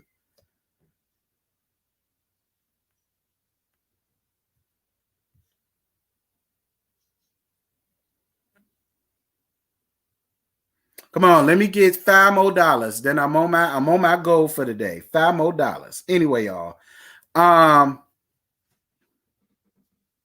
What y'all talking about? Speaking of melody, and this has nothing to do with Real Housewives, but oh well. Love and Marriage Huntsville is back for the rest of the season that they did not give us. And yeah, they're unfortunately gonna be back on the repertoire for on the show. I believe it's coming out the end of this month, I think, January 30th. Yeah, January 30th. So yeah, be on the lookout for that. Since somebody brought up Melody, you know, they're coming back. We'll cross that bridge when we get to it. I don't want to talk about them right now.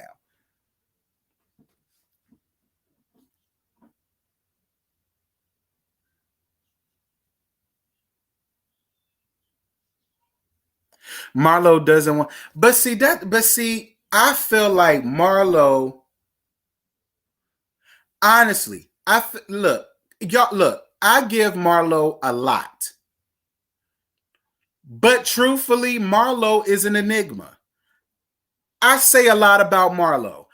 I don't really know what Marlo do. I don't really know that Marlo is the lady of the night and a madam and a booster. Those are just jokes and gags that's been running around ever since she got up on this thing, because Marlo was such an enigma. We don't know much about Marlo. We don't. The only thing we know is from what she tells us. We don't know much about Marlo. So I honestly feel like Marlo will probably do good getting up here on the show and really giving us something. You know what I mean?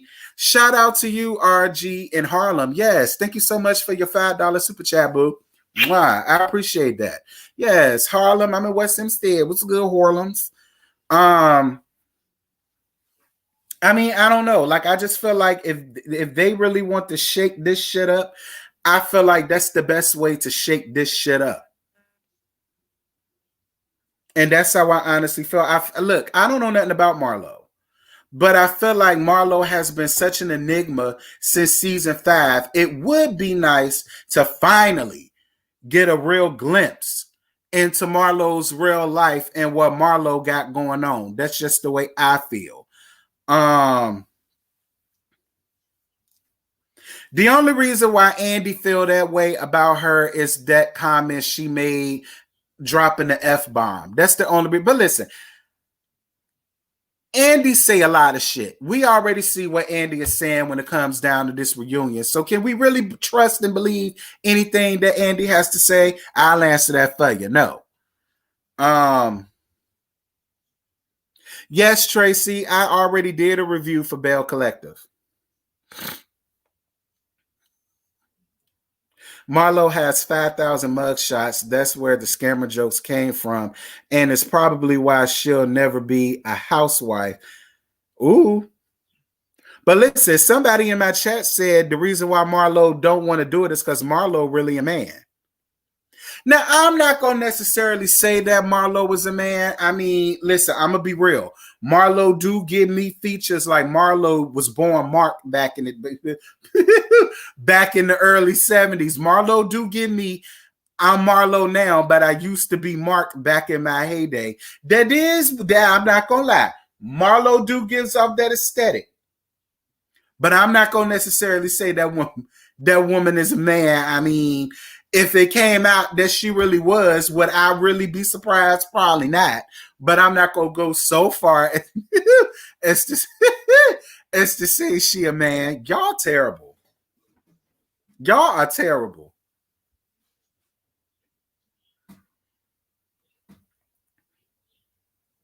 Right. Like, that's what I mean. Like how Marlo has her nephews now.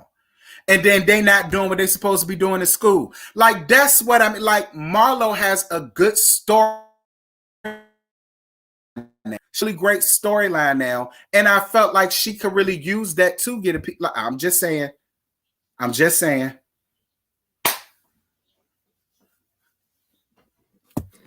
Thank you, boo. Mwah, for the Cash App. I can say your name. Thank you, Mikey, for the Cash App. I'm with you when it comes to Marlo. Thank you. Somebody understands what I'm saying. And thank you for your Cash App, Mikey. It means a lot. That's all I'm saying. I feel like now that she has her nephews, and I think her and Kenya are in a good, well, kind of, sort of in a good space from what I saw the last time Kenya was on Watch What Happens Live. They trying to be in a good spot. So I feel like, you know, I will be here for her having a peach. I give her a lot, but I'll be here for Marlo having a peach.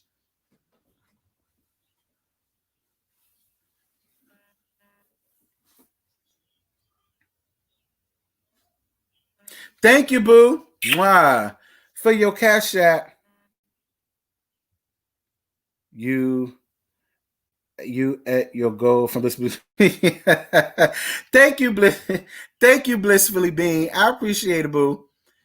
Mwah. Thank you, baby love. If Marlo doesn't want her love life shown, she could show other parts of her life minus that. Exactly, Urel. Marlo even has a college degree from Tamara, I want to see proof. And I don't want to see no, because girl, they said she went to Clark Atlanta. Bitch, I want to see proof. And not just a diploma. I don't want to see that. I want to see transcripts. I want to talk to her professors. I want to talk to people that have seen her on camera. I want to know if she tried out for dance line, cheerleading. I want to know did she try to pledge? Like, nope. Girl, that's just like when they said Mama D went to what college they say Mama D went to? I think they said Mama D went to Clark Atlanta too and got her degree in nursing. Girl, please. Talk about something Marlo went to school. Girl.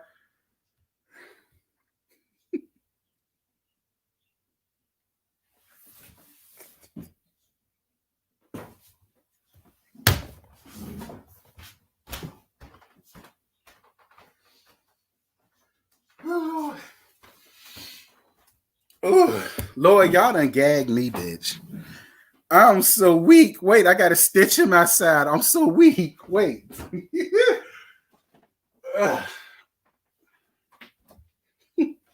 Girl, Mama D couldn't pull out a splinter out my damn hand, let alone me feeling like Deborah walked across the stage and got her degree in nursing.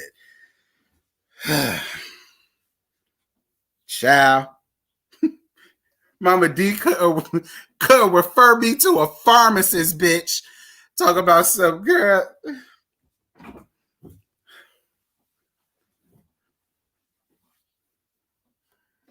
Don't come for Mama D. Scotty Bondi and myself will get you in that order. Girl, please. Look, I like Mama D, but I read Mama D for the filth only because it's funny. I like Mama D, but she's still gonna get read to the ground.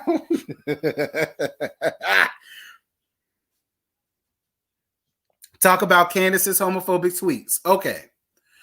I'm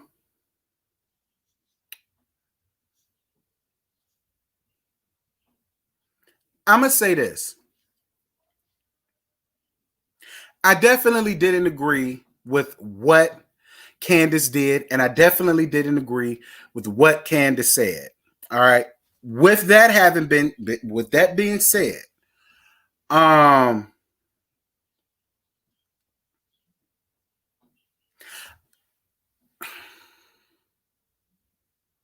because see, it's hard. Look, listen, because everybody, I already know y'all gonna assume I'm about to go in and have on Candace.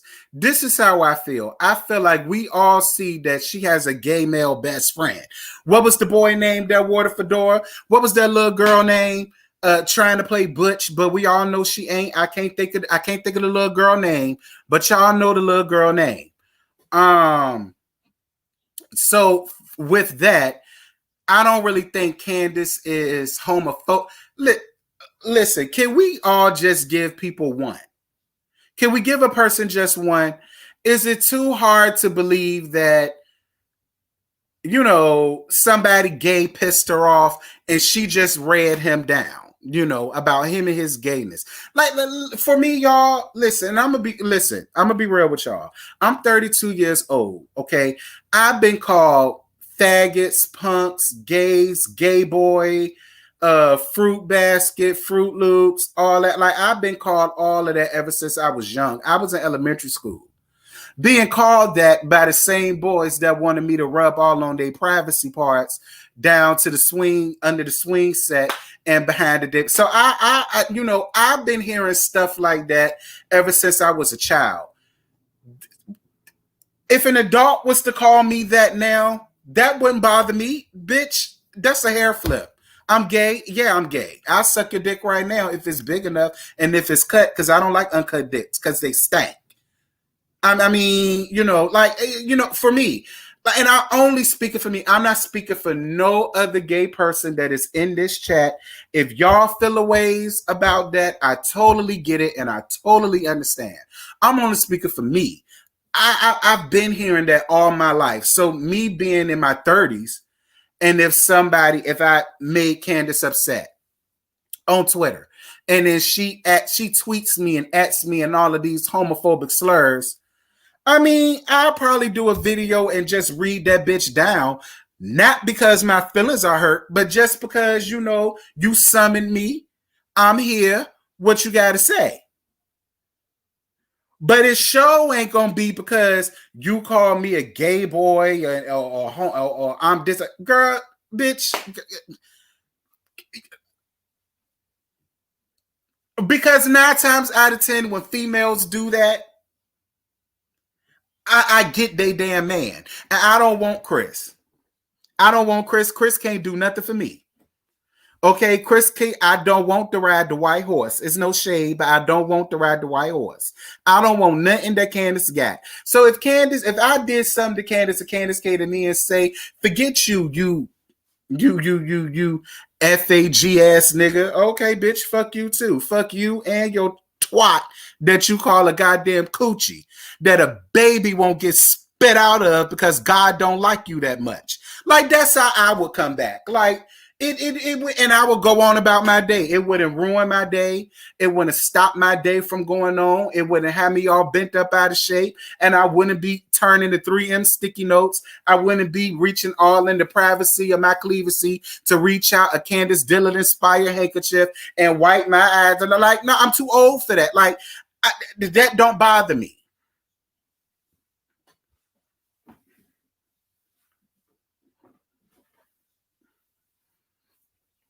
Yeah, I don't think Candace is homophobic. I'm with you. I don't think Candace, but she's just a nasty bitch. And her mouth is more nastier than she is.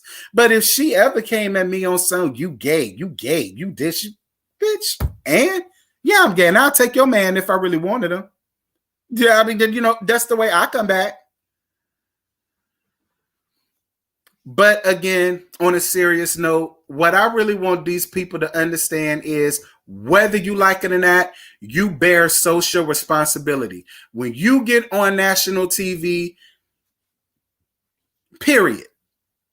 If you get on national TV and you stay on national TV, your life is going to be played out all over the place. And anything that you have said, anything that you have done, it has the potential to be brought out. Because let's not forget, those tweets that came out, Candace said them shits way back in 2012. All right. It wasn't as if she came out, it wasn't as if a gay guy came at her this year and she said it this year. That wasn't what that was. Those tweets was way back in 2012. And I believe that from 2012 to 2021, a person's perception can change. It can. So while I could go in and let have on her, I'm not going to go in and let have on her because it was way back in 2012. Know this bitch in 2012. I ain't know nothing about her. Nothing. None at all. So it's like for me to get upset about something that you... Listen, girl, I don't know what y'all want me to say, okay? It was a long time ago. It wasn't any time recently. I'm more than sure she don't feel that way now. So it's like, you know, yeah, she said it. As wrong as it was, as messed up as it was, let it go. It was years ago, girl. Now, see, if it was like 2 years ago or something like that, then yeah, I would be side-eyeing her, but I still wouldn't, it wouldn't, you know, get me all up through my arm, you know.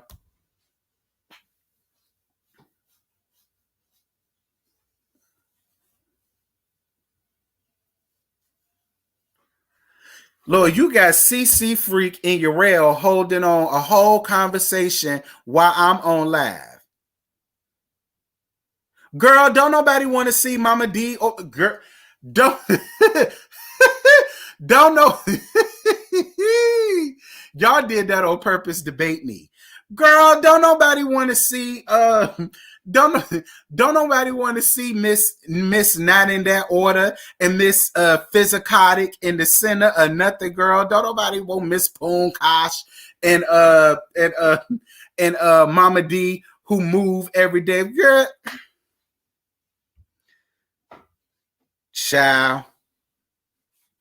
Talk about something who would be the center peach, Mama D or Mama Jones. None of them.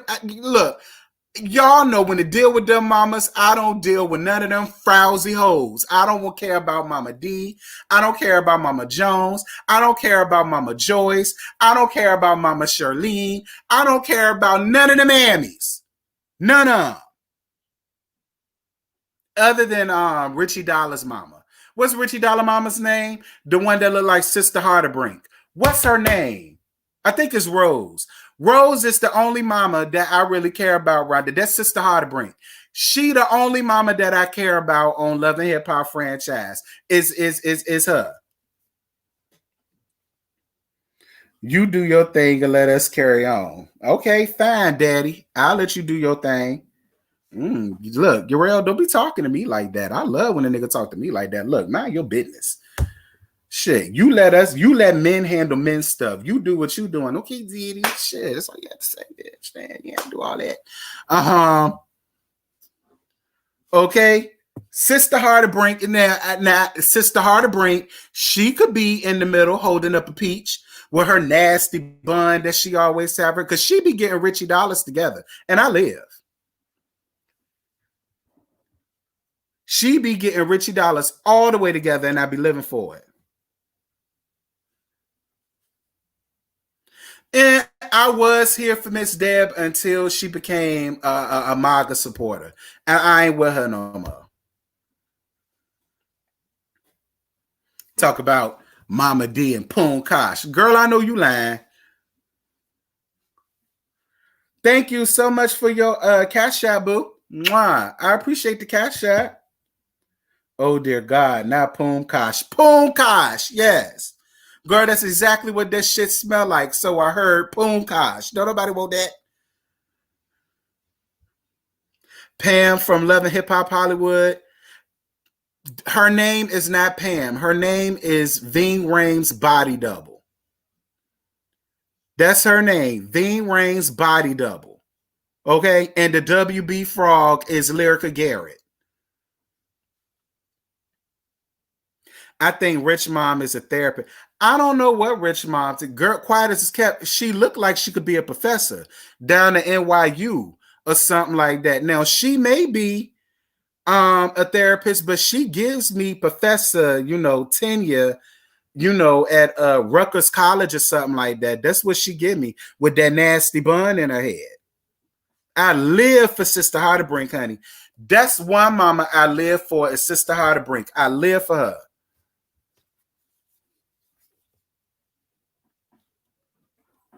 We actually said Mama Jones, Mama D, Pam, and Lyrica Senior. First of all, that woman cannot be Lyrica Senior. I'm glad my doorbell rung because I ain't messing with your rail.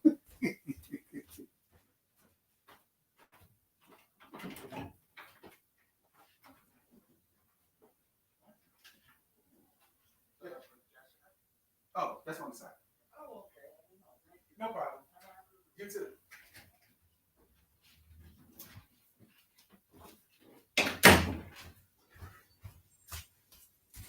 My bad, y'all. Some guy bought some Chinese food around here. I said, "Ooh, wrong door, honey.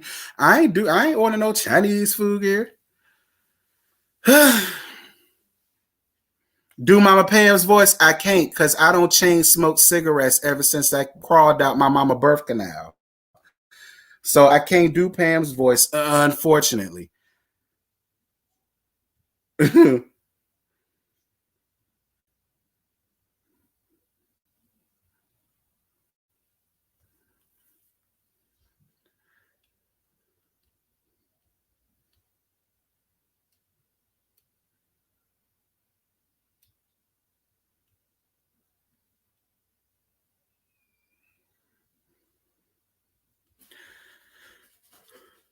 Kim K, child. Did T talk about what? See, this is what I mean. My thing keep moving fast. Did I talk about? Oh, right. Yeah, may as well talk about that too. So recently, y'all, Caesar's daughter came out of nowhere on live, and she went on a whole rant about how he laid hands and feet, girl. Hands and feet, not just hands and feet on her, and she did not appreciate it. She said that she don't call him daddy. She don't look at him as her daddy. She don't do none of that. Then his girlfriend came out trying to run down on a little girl, and that's what I don't like. Let me explain something to y'all. People with children, and you're dating somebody other than the person that you had a kid with. When it comes to that kid, there needs to be a fine line set. Like, I was not here at all for Caesar's girlfriend calling herself trying to run down on his daughter. I won't hear for that. And if I was that girl mama, I would probably beat the shit out of Caesar's girlfriend. And listen, first of all, what I really want people to understand when it comes to chastising your children, it should not matter. Okay, it shouldn't. I have a god sister. When my dad was still alive, if my daddy needed to get in my god sister ass, my daddy would have gotten my god sister ass. Why? Because my daddy is old school. Okay, chastising has nothing to do with gender. Okay, so I felt like if she got beside herself to the point where he probably had to smack her ass once or twice, then it is what it is. Like, listen, that's how I grew up. This belt listen, the belt was always bisexual in my house growing up. What that means is it could be to the two boys that live here, or if my god sister get up out of line. Now, he wouldn't beat her the way he would beat us, but she'll get a love tap here and there. You understand me? So Cut that out. But the problem for me kicked in was she said hand and feet. Now, we're just automatically taught to believe when a child says that, because she's still a child. I believe they say she's 16. That's still a child. 16, you's a child. You don't sign for yourself. You can't sign for yourself. None of that. The only thing you could do is go to school, hold a small little part-time job, and you might be able to drive if you got your learners, okay? You're grown enough to do all of that. But like I said, I need to know the whole story. The only thing I saw was her side, and then I think C said a few words, and then his girlfriend chimed in with a whole long-ass dissertation about the situation, and I'm looking at her like, girl, if you don't shut up before her mama come down here and bust your head wide open, and she wouldn't be in the wrong for you speaking all damn child.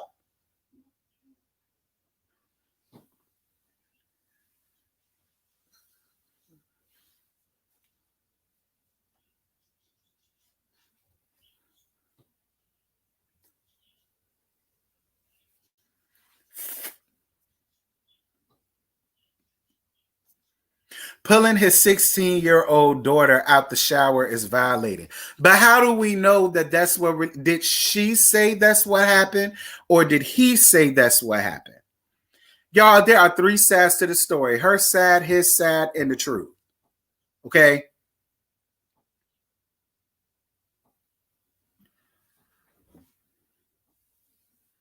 All right. Now listen, hands and feet, I'm not with that. That's abuse.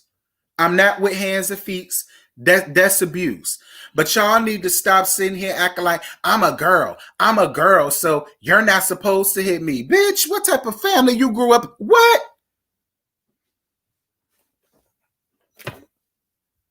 The daughter said that's what happened. Yeah, but did he is my thing. Listen, because I'm confused because I knew Caesar had a daughter. But I always felt that he and his daughter had a decent relationship. That's why it seems like, I mean, I don't know. Maybe it's because she's a teenager now and she's seeing her dad on TV. And maybe she doesn't like what she sees on TV about her dad. And she's just like acting out. I don't know. Honestly, y'all,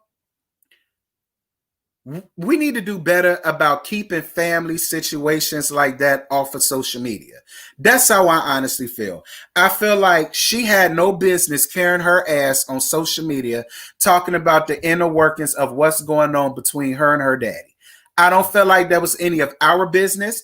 And I felt like if she really honestly felt like she was abused or he attacked her in a manner or a demeanor which she never have before, I would have appreciated it better had she just went to the police. But what I really want these celebrity people to stop doing is stop bringing in your drama on social media. Because now we have this, we're discussing this, and we want to blame Caesar for everything because we want to believe the little girl. But who's to say she's even telling the truth?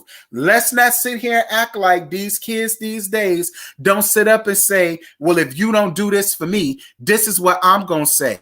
Or hit me. Because if you do hit me, I'm just going to go on social media and I'm going to say da-da-da-da-da-da-da-da. Or you going to hit me. Because then I'm going to go to school tomorrow and I'm going to let my teachers know that you did this and you did that. Oh, you going to take this away from me? That's fine. Go ahead and do that so I can get on social media and tell everybody how you did this and you did. I mean, I'm just saying. I look at things at a broad spectrum. And while I know we're inclined to believe the 16-year-old girl, I for me, there's just still a lot of questions that I have. And true indeed, Caesar has been aggressive towards women on Black King Crew. That is not the same as his daughter. Not to mention, Caesar has never put his hands on none of them girls. Now, he call them bitches and hoes the same way that I do. Okay? Now, if you going to get mad at Caesar for doing that, I don't see none of y'all getting mad at me. All 13.8K of y'all still up in here, jonesing and lollygagging, and while I'm running down on these women, y'all ain't got a problem when I do it.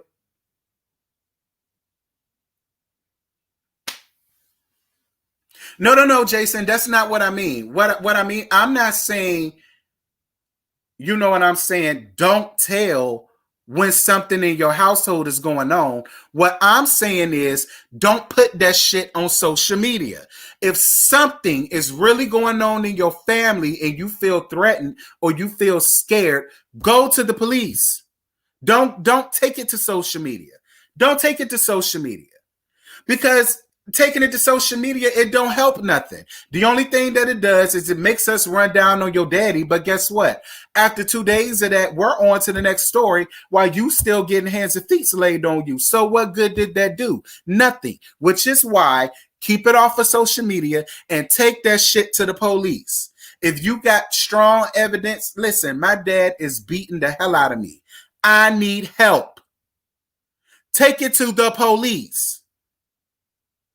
Stop bringing all of your family drama on social media. Stop doing that.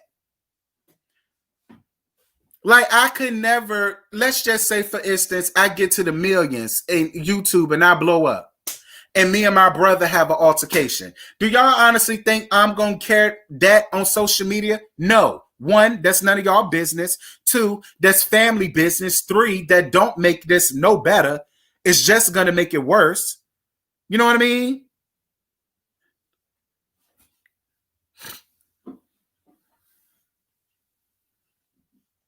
That's all I'm saying. I'm not saying, you know what I'm saying, that she don't need to take. No, definitely. If you feel threatened or unsafe, let somebody know. That's what Child Protective Services are here for. That's what the police are here for. That's what the city is here for. That's what your mama here for. Where your other cousins or brothers or aunties or uncles that you could reach out to. There were so many avenues that this young lady could have gone, but the first thing she decides to do is, I'm going to take it to social media. But I'm going to get off my soapbox because what do I know? You know.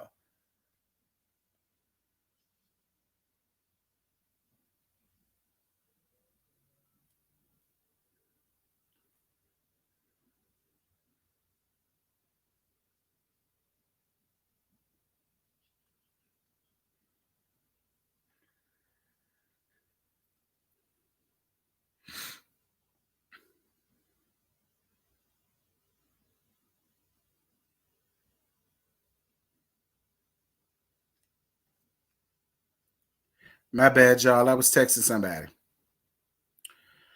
But yeah, that's all I mean. That's all I mean. Just like it's a distinct difference between discipline and abuse, there's a distinct difference between reaching out because you really need help or you're just doing this to be spiteful because you couldn't get your way about something. And in my opinion, when I listen to this, I just honestly feel like she did something or wanted to do something. He wouldn't let her do it. They got into it. He may have laid some type of hands on her enough to the point where she felt the need to come up here and talk about it. But I don't know. I'm letting it alone because it ain't got nothing to do with me.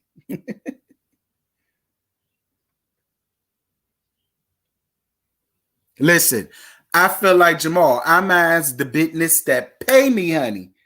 Okay.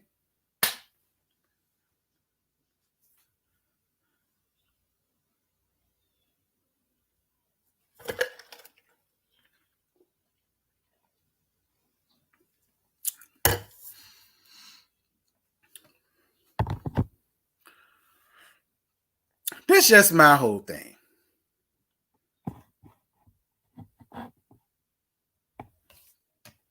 Yo, yeah, Jason, we all know you for your works. We know. We know. Yes, these kids grow up seeing they people, but everything on social media, they need to learn. Exactly, Congresswoman. Exactly.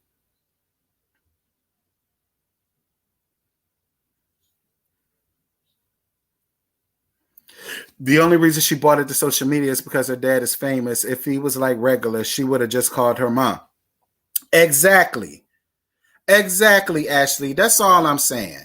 Girl, take that to your mama. Don't bring that to social media. Look, y'all, listen, like, and I'm not saying Caesar is above putting his hands on a woman, but I just never heard about Caesar putting his hands on women. Now I've heard about Caesar cussing women out, but I've never heard nothing.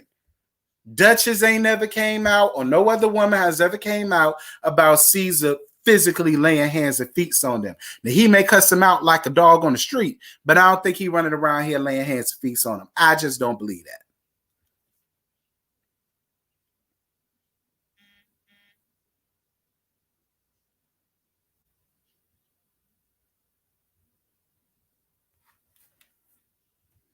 Ciao.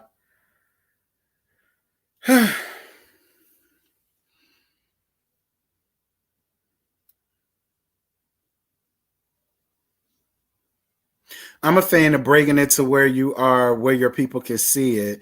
She's a child. Right, Jason, that's my whole thing. She's still a child. And at the end of the day, I get it. You know, you feel like taking it to social media, it'll make him fold to what it is that you want him to do. But I don't know. I don't get down with all of that. But I'm trying to see what else you guys, because I done sat here and done made this supposed to be about two things, and we done gone all up into Caesar and all that stuff. What else is going on before I end this live, y'all? It's been actually, I'm about to end it now because it's been 2 hours. Thank you guys so much for your Cash Apps and your Super Chats. They were both greatly appreciated. I love each and every last one of y'all. We had over 500 people.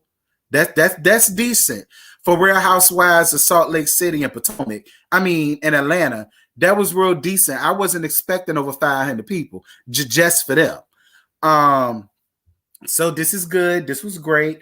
I appreciate all of the Cash Apps, the Super Chats, the PayPals, people that have been buying the merchandise. Greatly appreciated. People that's been joining the channel. Greatly appreciated. This is a lot of fun. This is a lot of fun. I love getting up here doing this with y'all on Mondays. I'm going to continue to do this for Real Housewives of Salt Lake, which means I'm not going to do a review on Wednesday for Salt Lake City. I'm just going to wait until I do the live on Monday for both them and Atlanta. And this how it's going to be until, I don't know, until Basketball Wives come back on, or Love and Marriage Huntsville, or even Bell Collective, because I've been getting great numbers for Bell Collective. So, yeah, I'll probably do that. But for now, Mondays, 11 o'clock is going to be for Salt Lake City and Atlanta. I love you guys. This was amazing. Definitely make sure that y'all are in the building tonight, 9 o'clock, 8 o'clock. No, wait. I don't want to give y'all the wrong time.